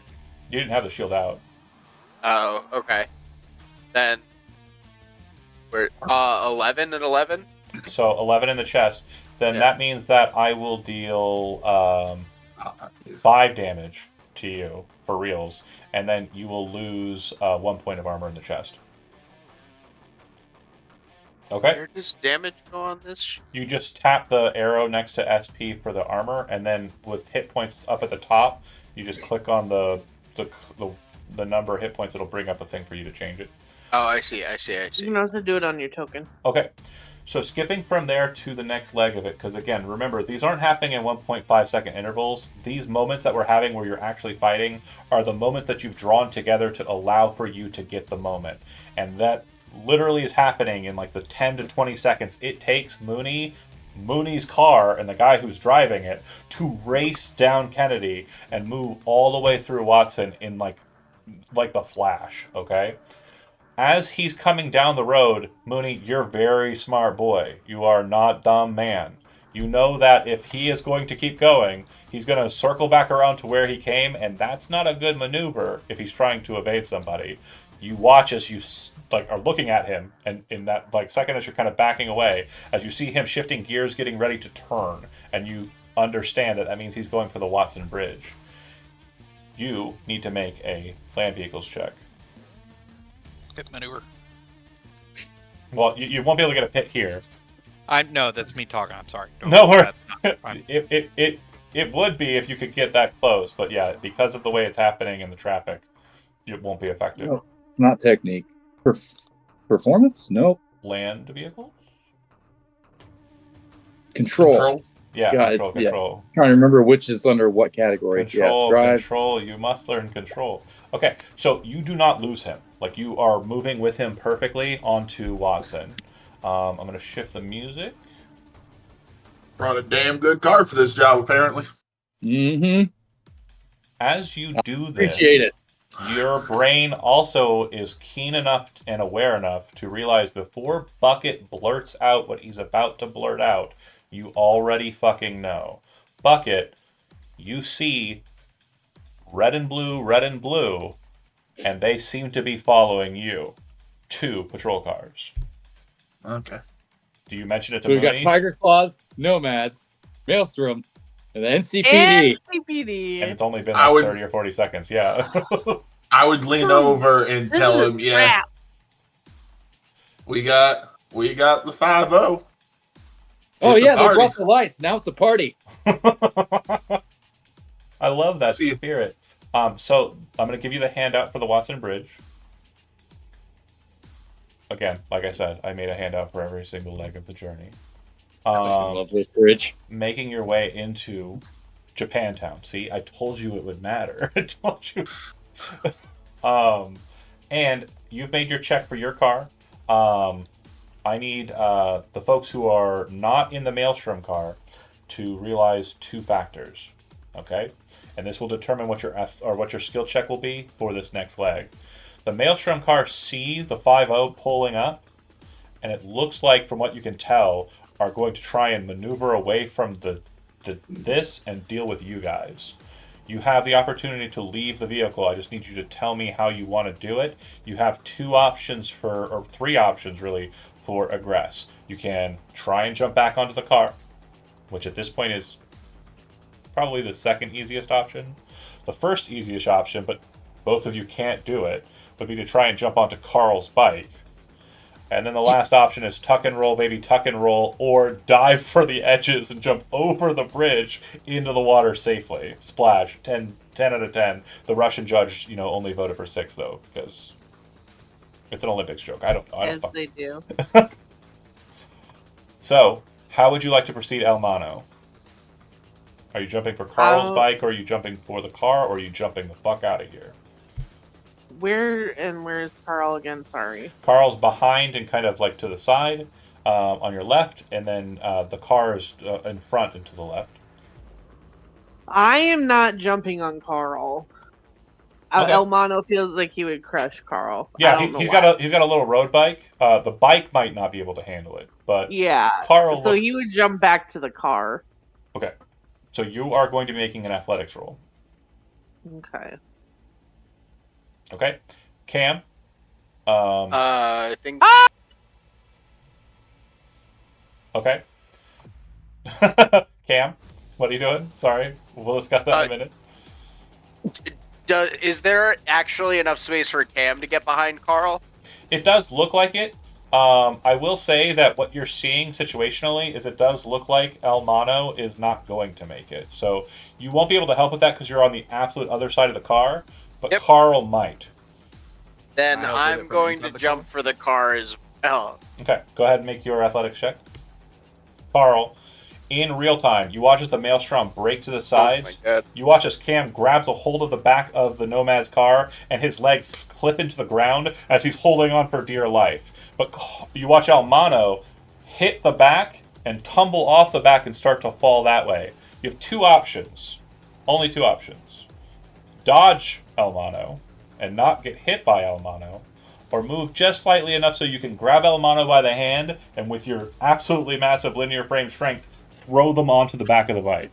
I'm going to try that and pray it doesn't. Yes! Hell fucking yes. Athletics, sir. Yes! Love this. That's under, where's that at? Body. It's going to be under body. And when you roll it, it will not add the benefit of... Oh, it doesn't matter. You rolled good enough. So the body is what's allowing you to do it. The ability to do it required a little bit of hand-eye coordination. Okay, we'll discuss what happens there in a moment. Hella dope. Focusing up on the front car, though. Mooney, you're not losing this guy. In fact, you're not losing this guy so much that the cars that are having problems behind you, all of your friends, are catching up. Oh, sorry, we already dealt with Mooney. Discussing. Yeah. Well, let's finish it out. Carl, you grab a hold of El Mano's big-ass, meaty hand, lift, and El Mano, you're kind of like, oh, what? That's a lot of strength. And then you throw him up, and he kind of does like a weird spin in the air, goes like a starfish, and lands, and then kind of grabs a hold of you. As the bike starts to wheelie. Yes. You kind of like get it up there, and then you kind of push it back down and kind of lock it. Oh, that's so tight. And boom, you are sailing right after them. So obviously you're not getting away scot-free. You just hit the road at high velocity, El Mano. You did kind of take some damage. And Cam, same is true for you. You are also kind of hitting and kind of like catching on and taking some damage as well. Rolling it. So unfortunately, El Mano, you're going to be taking a total of 26 points of hit point damage. And there's no armor there. That's just raw road rash damage. I'm pretty Okay. sure you're still alive, but I think you might be close to, if not seriously injured. Are you I less? am. Yeah, so you have a -2 to all your rolls moving forward. And then Cam, slightly better because you're only taking kind of like you didn't fall all the way on.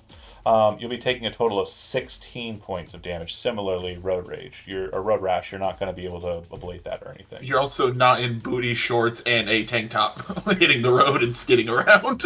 Right? This No, is true. Elmano like landed on the hood of the car, but then like the sneakers went whoop, flipped out from underneath him, and then he went boop, boop, boop, boop, like Beavis and Butthead, like to America, like he rolled, Yeah. and then the Oof. hand flew out, and then Carl's hand came in, grab, throw up, wheelie, dope, and then Cam's just kind of skating on the back. Continuing on, the next leg turns you onto the Watson Bridge into Japantown.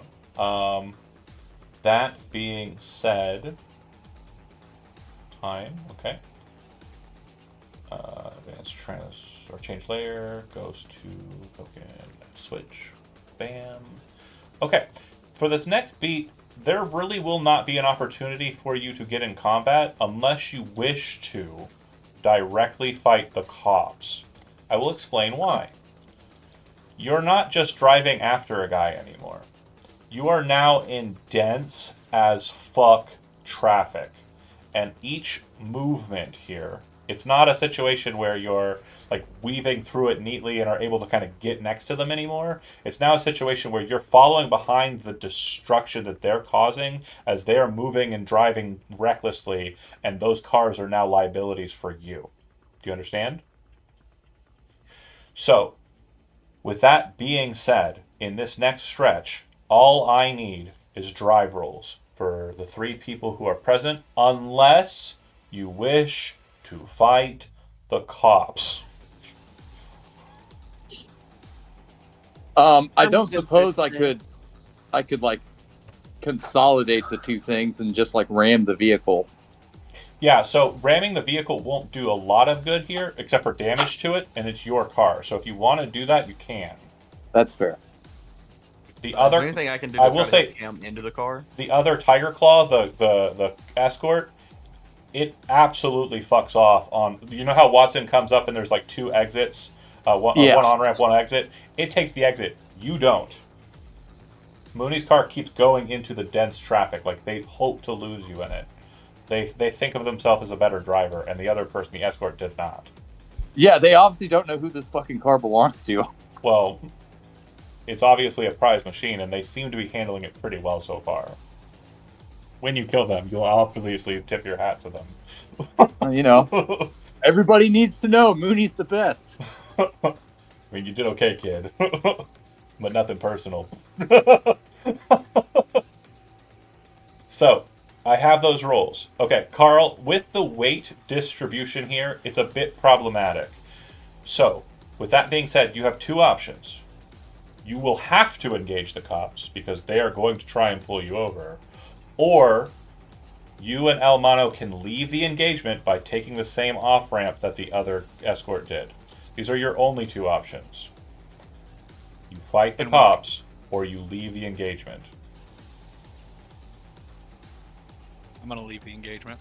Smart move. Elmano, you watch as Carl looks back, and like as you're kind of like dragging it down, you see it kind of tip the bike ever so often, and he kind of says, I'm sorry, and kind of move, not Carl, Zip. Who the fuck is Carl? And he pulls the I don't bike know. off onto the off ramp. The police do not follow you. Scratch that. One of the police follow you. But you lose them the second you get onto the thoroughfare. Because of traffic.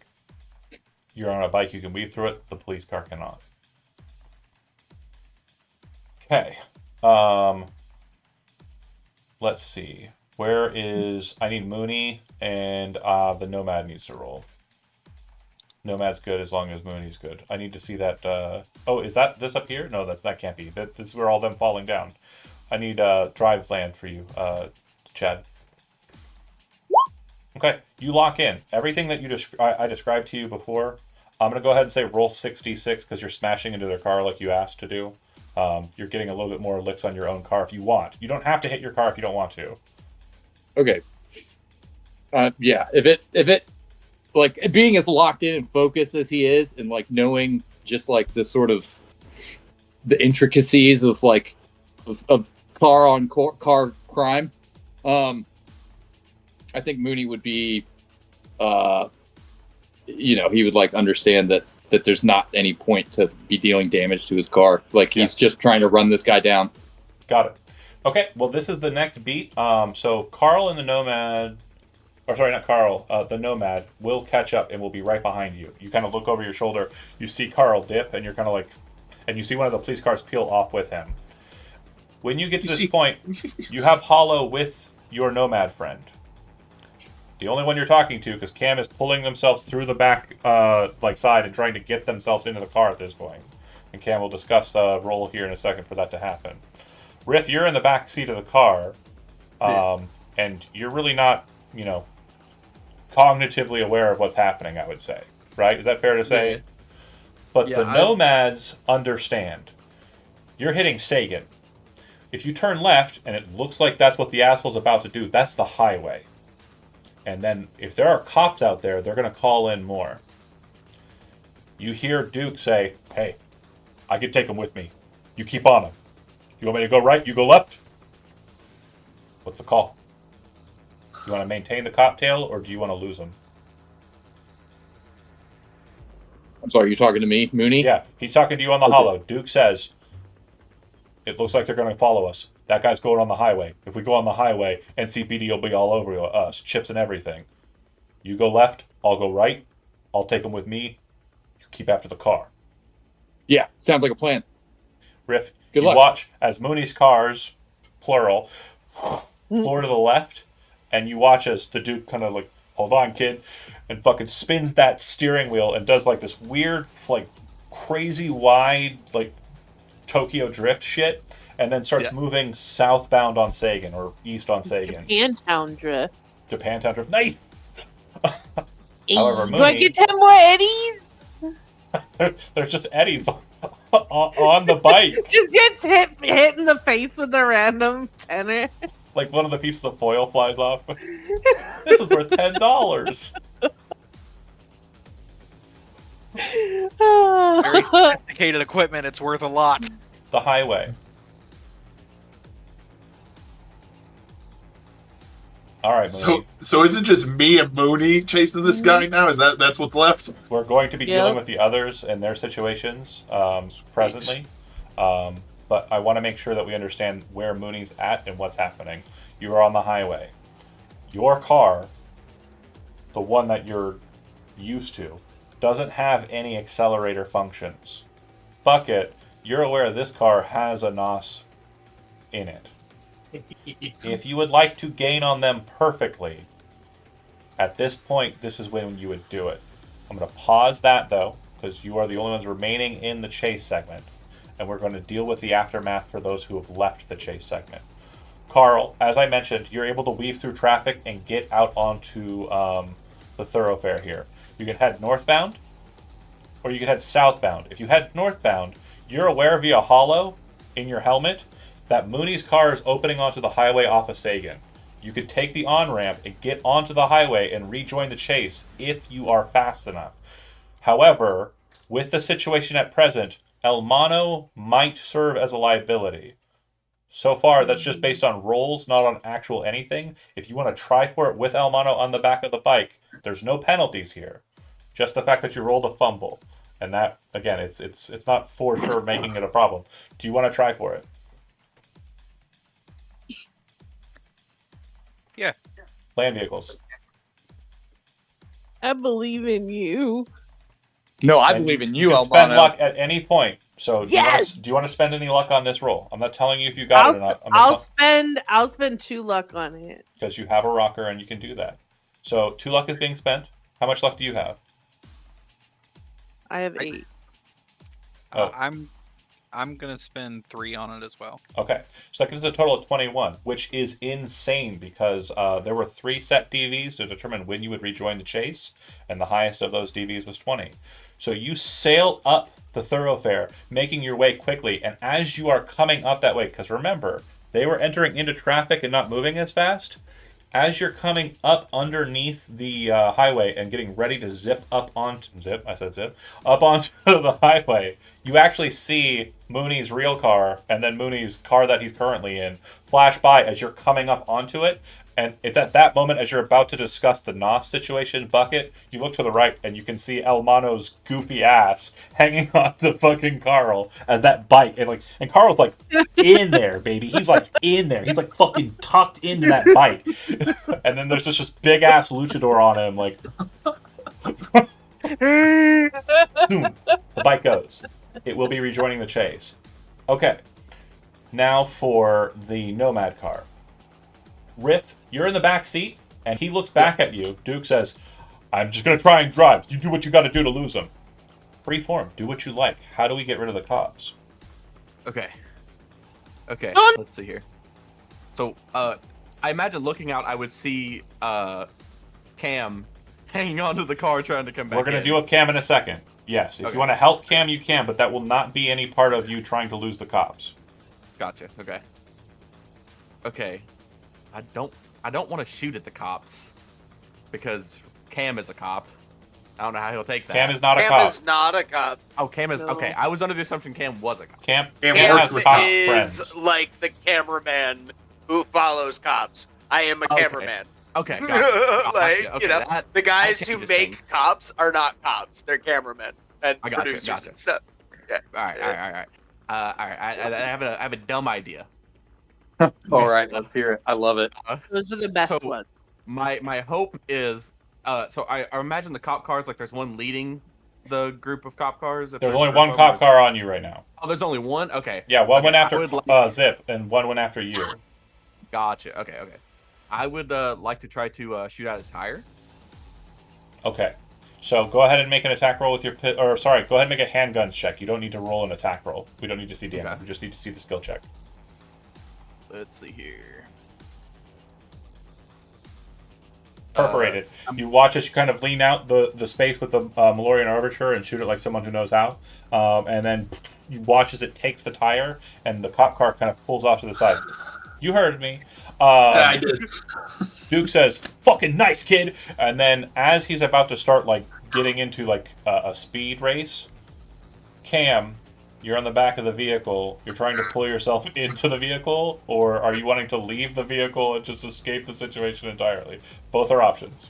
I'm gonna pull myself in. Okay, just need an athletics check. Okay, Ooh. so does anybody want to spend any luck? Can I spend 4? Yeah, that'll be successful. So you pull the luck out, you kind of just reach out, and then Riff kind of shoots the gun, tosses the overture over his shoulder, reaches out and grabs a hold of your hand, and pulls you into the vehicle. You are now switched seats, because he's dragging you into his space. Okay. Mooney and Bucket. Nos boost. You Yeah. blur after your own car. Okay? Land vehicles. Again, we're dealing with highway traffic here, and it's early morning, so it's like the later portion of rush hour. So it's a kind of a mess out here. It's not bumper to bumper on this highway. This is not a main thoroughfare. It doesn't go into the city center, but it's still going to be a bit dense. Let's see that land vehicles.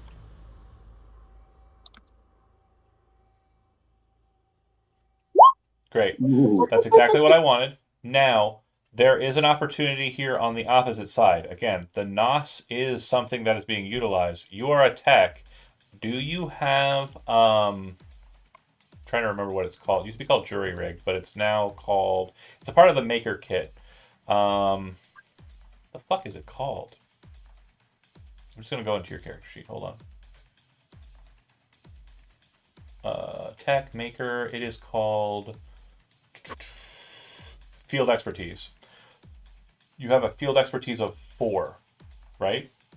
Yes. Okay, I need you to make a vehicles tech roll, and you're going to add that field expertise to it. Okay. Land vehicle tech. Bang. Bang. Okay. Plus 4. 25. Oh, it's already in there. Never mind. 21. Oh, never mind. Okay, so he pulls up the data pad that kind of connects to like the computer for the thing, starts hitting some buttons, and he says, "Yeah, hit it." And then you hit it, Mooney, and then you watch him as he controls the levels of the NOS tank making sure every single drippity motherfucking drop of the NOS is utilized in this burst. You pull up alongside your own car, and at this point you are basically neck and neck as you move into the next stretch. And at that point you will have advantages for trying to get your car off the road. Okay, so the last stretch, however, or the next stretch, we won't say last because we're not sure how this is going to go. We'll see how bad people roll. But this next stretch we discussed in the beginning of the game, and this section is called the slalom. It's called that because it's an exit that leaves the highway and dips down into the Arasaka waterfront, and it's a single lane. Very narrow spaces on the side.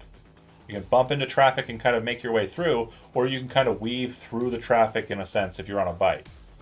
That's the name. And this is effectively what it looks like, but I just want you to imagine it because I could never get it to happen because I just didn't have a lot of time to make it. But if you look down the lane, see how it's just the one lane that you're going straight down? Imagine that there's cars like every other car space in front of you. Okay? That's what you're moving into. And so as you're pressing, the first question I have to ask you is do you want to be in front of your opponent as you enter the slalom or behind? If you get in front of them, you can just stop and turn sideways and they can't get through you. If you get behind them, you can tip them on the back and try and kind of press them into another car and stop them that way. Both are valid options. Yeah, that's essentially like, as long as I can get it off. I'm trying to. Yeah, let's do that. I want to like kind of tip it off and spin it out. You want to be on the back. You do not want to get ahead of them and then just block them from moving through this space. No, I want to get them. I want to get them stopped. Well, either one of these maneuvers will stop them. What I'm trying to say to you is there's two methods. Either you're going to take a hit T-bone style and then you have them stopped, or you're going to hit them with your car, possibly damaging your car, your real car, and then you can take them. Those are your two options here. So which one do you want to take damage to the car that you're in or damage to the car that you're trying to acquire? I think I've done enough damage to Bucket's car. Okay. No, use Bucket's car. Okay. That's the point. I wouldn't have loaned it to you if I wanted it back. As you're getting ready to pull ahead of them, Bucket says, "Just fucking do it. Just fucking do it." Yeah. you pull it's ahead. It's like he knows why Mooney's hesitating. He's like, just fucking do it. So I can fix it. You turn the car sideways. It accepts the T-bone. He does not have enough time to maneuver or stop it, and it doesn't seem like he would have even if he had a mind to do it. The two of you need to make an endurance roll. Endurance? Yes. The hell is that under? That is under. Oh no! It's under body. Oh, the fact it's a 12. I'm gonna use all my luck. I'm gonna give 4 of it. 16. What's left? Yeah. Very cool. Very cool. Very cool. I'm sorry, you said endurance? Yes. Yeah. It's under body. It's a very low skill for buckets. Huh. That's weird that it's under body, but it's not buffed by body. Yeah. Yeah. Again, the game's very silly. Yeah, that sucks because it's my endurance. My body is really high, but my endurance is very low. I guess I'll just fucking throw all 7 luck on there. That's 15. Okay. Yeah. So the two of you receive the hit. Bucket, your car is a much lighter frame than Mooney's car. Mooney's an old school sedan, very heavy frame, slams right into that bitch. However, because of the nature of the land vehicles check from before, the insane nature of the land vehicles check from before, you are perfectly horizontal in the lane. Like you turned it and slid it like a Kira style into a space where there is no room on either side. You're literally touching either wall practically. Like you could be touching either wall. When that car hits you, it hits you, and because you're on a downhill trajectory, causes your car to flip over and roll 3 times and land so that it is roll a d10, Mooney. I don't think this matters mechanically, but which side did Mooney take the impact on? Mooney would be taking... that's a great question. Mooney, do you want to have Bucket receive the T-bone, or do you wish to receive the T-bone? The way you just Bad, shitty the way way to you put described it, the way you described it, and just to like rub some flavor on it, it looks like the driver's side would be presenting. So like Yes. Mooney literally just like pulls ahead of him and then whips in front, and then there's like a split second before the collision where he's just like Looking at the dead guy stare. like, I'm Get out of fucking my dead. fucking Okay. car. I'm He's like fucking dead stare into the guy driving his Perfect. car, and he's like Perfect. this was over from the start. Right. So, you take the hit, it rolls the car over 3 times, but what you'll notice is that your car, Mooney's car, it's stalled. It actually, you think it might have cracked the radiator. We'll discuss that when you actually have the consciousness possibly to do it. So, with a 15 and a 16, what we're doing is you're taking a total of 35 damage because of the roll, but reducing it by the endurance result. So, 35 minus 15 is 20, and 35 reduced by 16 is 19. Not critical. That's what I like to see, baby. No crits here. You're in the car, you're tucked in, nothing's falling out, you're fine. The windows were open, but you're totally cool. Now, Mooney car stops. You guys are basically like trying to get out, and you can also see that the driver is also having a bad time of it. Because of temporal placement, here's what's going to happen.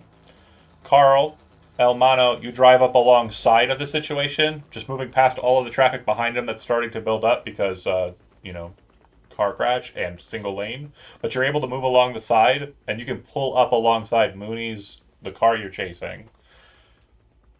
And then soon after that, the Nomad will arrive. But, since you two are effectively the first able-bodied individuals on the scene, Elmano and Carl, how would you like to proceed in dealing with the car? Remembering that car is the prize, the driver is not.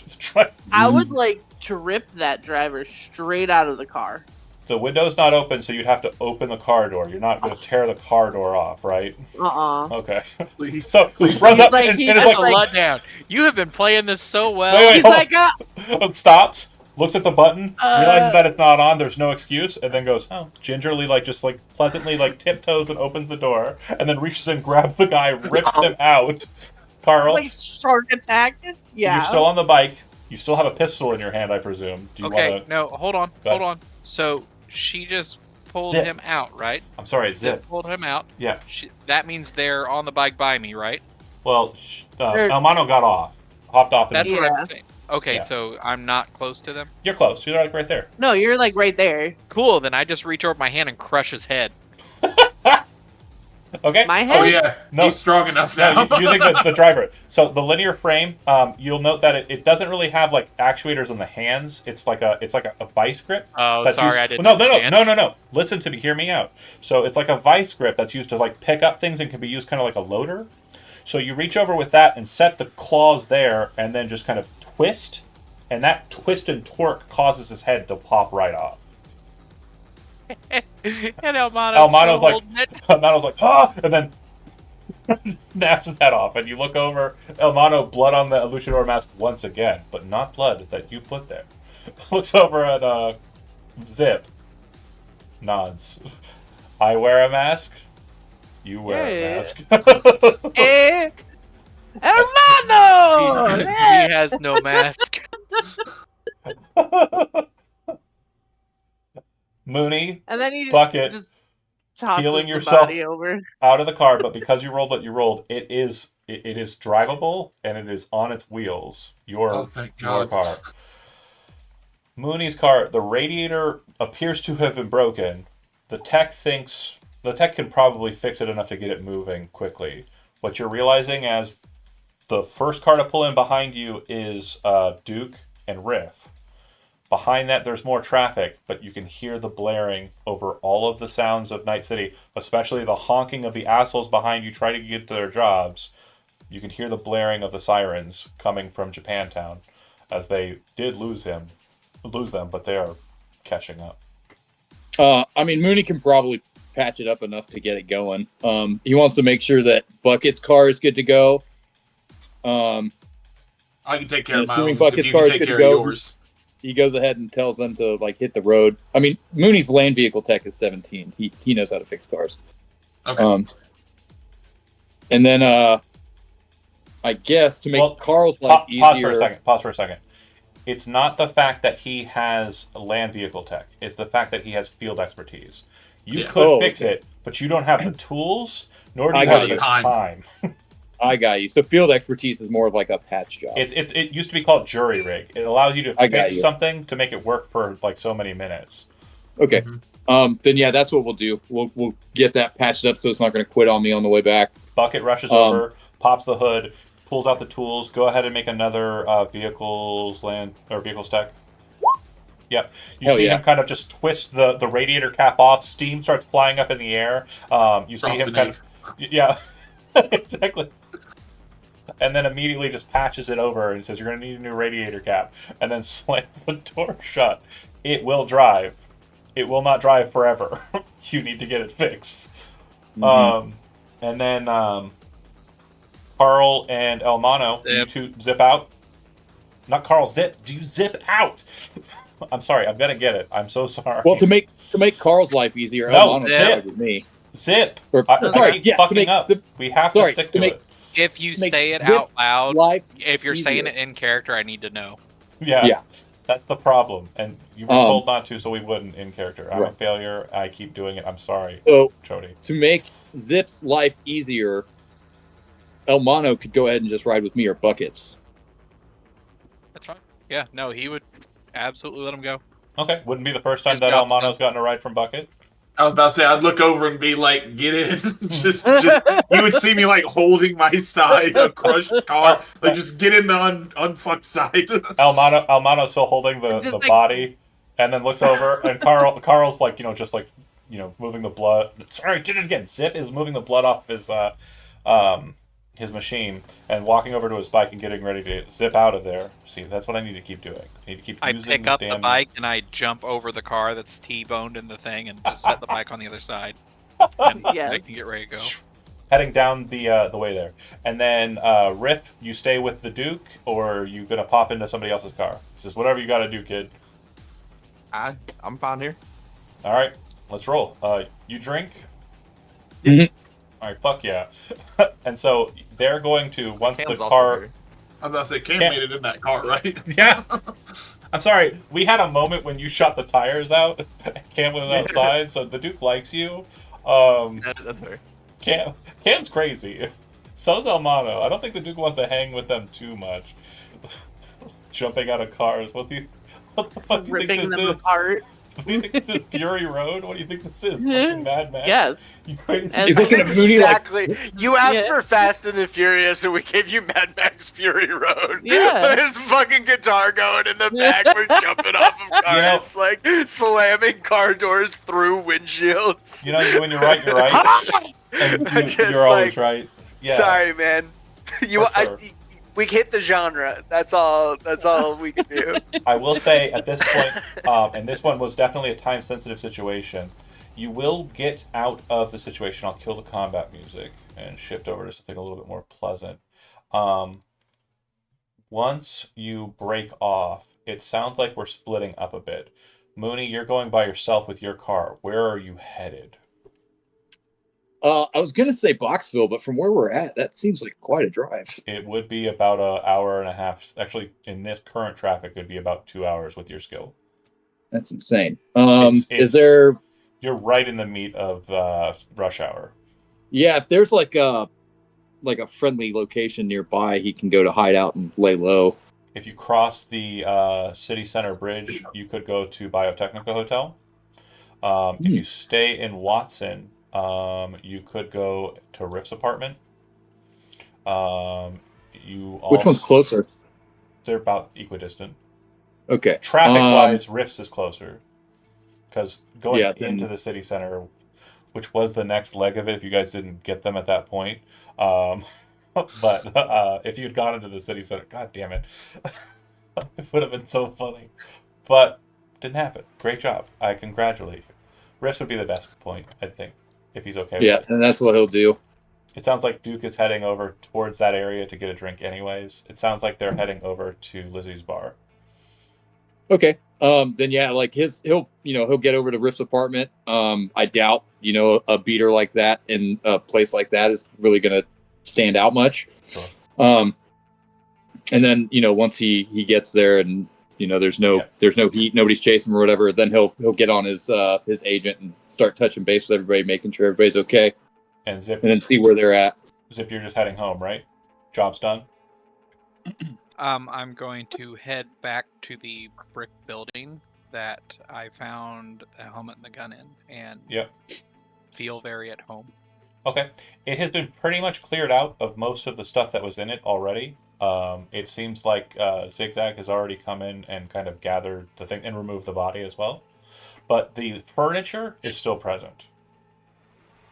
He's going to very confidently take off the helmet and put it exactly where he found it, the exact place where he first found it, and then very unsurely sit down on the couch and You see the try to remote? figure stuff out excitingly. You see the remote? You pick it up. Turn it on.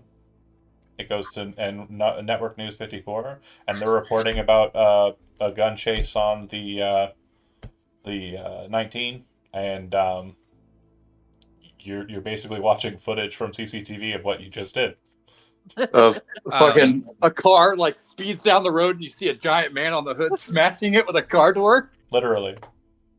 I would Yes. I would message Hungry and tell him that it went really well. Can I have those people's contact information? I'm interested in maybe talking to him again. I don't see why Hungry wouldn't. I will. Just a very out of character request from him. No, He's yeah, actually asking for contacts. I know. Hungry's all about like edge runners that work for him, kind of working well together. I don't think he's an isolationist. He doesn't have like that kind of mentality. But I am going to let Joe answer that question for us. So It was just more. It's more showing that he's reaching out. That's all it was for. I don't care if he gets it or not. Just it's showing that he's trying to reach out. You'd also notice that there's good pre-pack in the fridge, which is a lot better than what you're used to eating. And it looks like it's still in its expiration window. So you kind of have like a very casual, what would most Night City, people of means would consider normal afternoon, or rather, mid-morning. You're kind of watching like the N54 portion where it's like going to switch over to The Price is Right, or some other name of a show. It would be a combination of two shows. That's how Night City works. So it'd be, what's another show that's like The Price is Right, but it isn't The Price is Right? Mm-hmm. Let's make the price right. Let's make the price right. That's the show. I was gonna say, Mooney would be able to get into Riff's apartment because I imagine Riff's girlfriend is still there this early in the morning. Oh sure, yeah. So he would get to meet the leader of the. I think she's the lead singer of the band. Lead singer of Impure Cobra. Yeah, I forget her name. Do we have that on doc? It's Black Mamba. Yep, Black Mamba. So she's there, probably wearing like a band T-shirt and little else, and would greet you and say, "Sorry about the mess," and it would look like a college kid's apartment. Like it definitely looks like, there's containers of food. I'm sure Riff don't clean it. Right. Bucket, were you going with them to Riff's, or were you heading home? Oh, I'm heading to the pierogi shop to drop off El Mono at their favorite spot, and then I'll head back to start working on myself and my armor jack, and then the car. Okay. So Mooney, there's a moment when you kind of settle with Riff for a bit. You kind of think to yourself, "What's in the car, though?" Right. As you're sitting there, you're thinking too, like while you were driving it, it was handling pretty weird. You don't know what the guitar case thing was, and you didn't fuck with it while you were driving. But now that you're parked right outside this apartment building, Riff's apartment building, and you're just thinking about it, you kind of politely, as they kind of offer you some things, you kind of, hand wave or like take, a bit of food or whatever. Pleasantries, and you say, "Well, I think I'm gonna get out of here," and then you head downstairs, and Riff's like, "Yeah, whatever." They probably start like glittering or something, which, if you don't know, is drugs. You head downstairs. There's your car. The two things that will be of note here, and you can discover or you can explore either one of them in your order, however you please, is the thing you saw in the passenger seat and the trunk. Where would you like to start? Start with the thing in the passenger seat. Okay. You go over to it, and it looks like it almost looks like a tennis racket, but slightly bigger. It's almost like a guitar shape. No, absolutely not. Sorry, hold on. I have a demon. I thought you were talking to Mooney for a minute. I was like, damn. No. Whatever you were thinking about, no. So You can't play the guitar. the new things that my cat tries to do. There are spaces in between the computer and the top of the desk. And if he gets up there, he presses the power button, and my power for my computer goes out. The other thing he likes to do is there's a space between the refrigerator and the desk, and if he gets up into there, he gets stuck trying to go behind the refrigerator and then cries in agony until I have to shift the entire refrigerator out, grab his dumb ass, and pull him out. So he was just doing that second thing. And so I didn't want that to happen mid-game. You guys hearing it sounding like I'm torturing a cat while I'm trying Well, to you run. do not. You don't let him print. That does sound fairly. No, I let him print. I against decided to communicable. let him print. He can print whenever he wants. I just don't let him have paper Yay! or ink. He can hit the buttons all he wants. I Warcraft. load the ink cartridges every time I print something. It is absolutely maddening. But focusing up, ink ain't cheap. Trunk or case? You said case. Case first. Got it. So the wrap around it, it's a zipper and kind of like a pleather kind of material on the exterior. And you would see that it has a brand marker, the Biotechnica logo, and the word Biotechnica written on it very clearly, very obviously. A Biotechnica bag of some sort. Lenny! Yeah, he's just gonna immediately shift that to the back seat and like throw a blanket or like his coat over it. Do you open it to see what it is? Yeah. Sorry, you did say it had a zipper. Yep. You open Yeah, up the let's bag. take a peek inside. You open up the bag, and inside is a very strange looking device. The best way I can describe the device to you is imagine like a super soaker. If everybody's familiar with that kind of water gun, you know, the ones that you go and then it has like the tube on the side without the handle. Okay, and it's connected to something instead of a barrel. It's a ring of like a glass or metal like material that seems to have strange apertures along the rim of the ring. It has branding on it, and its branding is not Biotechnica. Instead, on the side of it, it says Lazarus Project. Oh fuck! Oh. Oh fuck! I might just throw that in the dumpster. No. Again, the glass like metal like material you could break. Okay. So very carefully, like I said, Well, you know, you'd have to take an effort to break it. I'm not saying it would just break like willy nilly, Right. but if you I got wanted did to, take a T-bone, so. you could. Yeah. So put that in the back seat, cover it up, so like nobody just passing by is gonna be able to see it. Like And you then don't have check the trunk. tinted And windows. assuming that once the trunk situation is taken care of and the trunk's empty, if we can fit that in the trunk, that'd be best. Mhm. But yeah, so stash that, check the trunk. Inside the trunk are a number of kind of semi-transparent plastic bags that look like they're like the vacuum seal bags. Mm-hmm. Inside each of which, total of 6 of them, are different cybernetic parts. You recognize 2 of them strangely immediately. It is a pair of arms with mantis blades that are made by Arasaka and are prototype mantis blades that are utilized by the Ninja. They were acquired and then sold, and they appear to have returned back into your lap via Tiger Claw shenanigans. Wow, that's awesome. That's funny. That's 2 of the parts. Man, I wish Johan was here to see this. All 4 of the remaining Glad parts. he's not. All 4 of the remaining parts you recognize and you almost throw up at it. Remember when you first went to Boxville? Yes. You remember the Nina copy that was present there with the very strange cybernetic adjustments, the chest plating, and the like? Yes. It appears to be all of her cybernetics, very clearly her cybernetics, in the bags. The bags are also marked Lazarus Project. immediately shoot a text message to Tove. Yeah. And he would say, get me in touch with Letty. We have a situation. And then he would kind of secure everything. Make sure Now, his car is good to go. the normal mentality that I would have, because I do know that Elizabeth is in the chat, effectively waiting in the wings to have this conversation. The problem is due to the speed at which I moved to get this quest to go, I have not absolutely and utterly prepared her for this conversation. It's okay. I was driving really fucking fast. It's fair. Fair. I did make it. I did also make the camp, like the evening, very fast.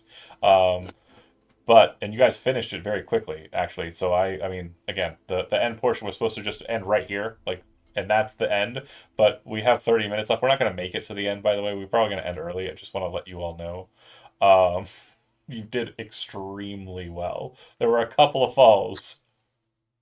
Literally 2 I'm falls. genuinely, with the amount of rolls we had to make, I'm super impressed. Same.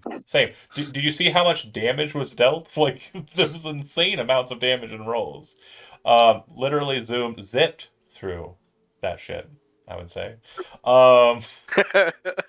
So, you would put that forward to Tove. Tove would tell you she would do what she can. You're a And better Letty man would be than me. informed with that.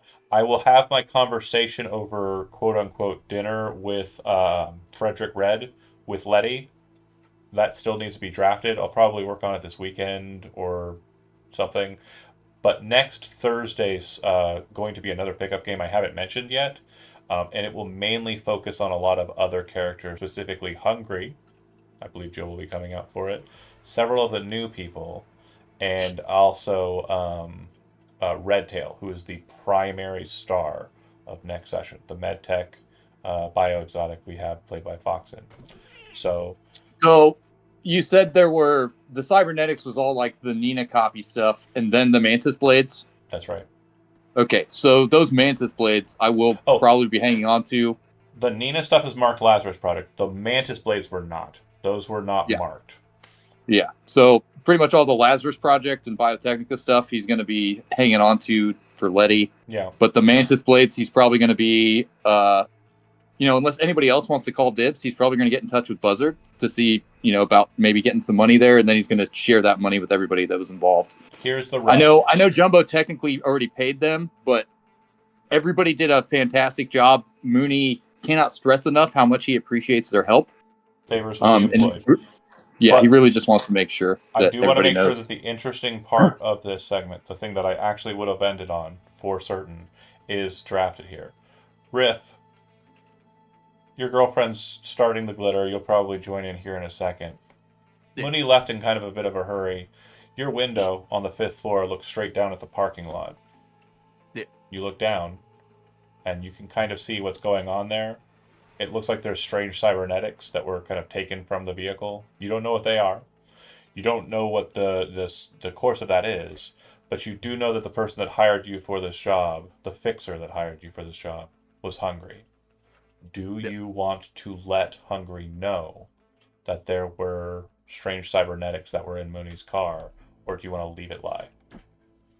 I feel like Riff has built up enough trust with Hungry that he would let him know. Okay. I'll let Joe know, and we'll work through that conversation as well. Okay, perfect. So it looks like we've got a lot of stuff set up here. We've got Zip making friends. Love that shit. Mm-hmm. We've got Letty not knowing what the fuck is going on and about to get a goddamn heaping helping of what the fuck on her plate. And fucking Mooney once again caught up in the middle of it. Leave me the fuck alone. Takes Samantha plate and just walks off. I'm getting these installed. These are mine now. I was about to say, if you're getting them installed, talk to Bucket first. Lower the humanity loss. Yep. Honestly, that might not be such a bad idea. Mooney could use a little extra punch. You do have the gamut on who to put them in your body, like Buzzard. But you know that you might end up dead if that's the case. But then you got Redtail, who can work in the strangest of situations and still pull it out. So it either way. And then yeah, this is a perfect session, and I appreciate it. Thanks everybody who was watching. We typically go till 10, but as I said, this was a new idea I had planned. I will be utilizing this kind of mentality on driving chases. Everybody liked it, right? Just to be sure. It was amazing. Yeah, Yeah. Okay. I think that I think it worked out better than the last chase. Yeah, the last chase But was on also, the foot. last chase, I was still kind of trying to figure out how it works. Last chase was on Um, foot. I think locking in the skills that I want from you is better than like randomly deciding on it. And I think also like the way that I can make the other chase, the foot chase, is better is by situating the obstacles in front of you and making them happen instead of you randomly determining what they are.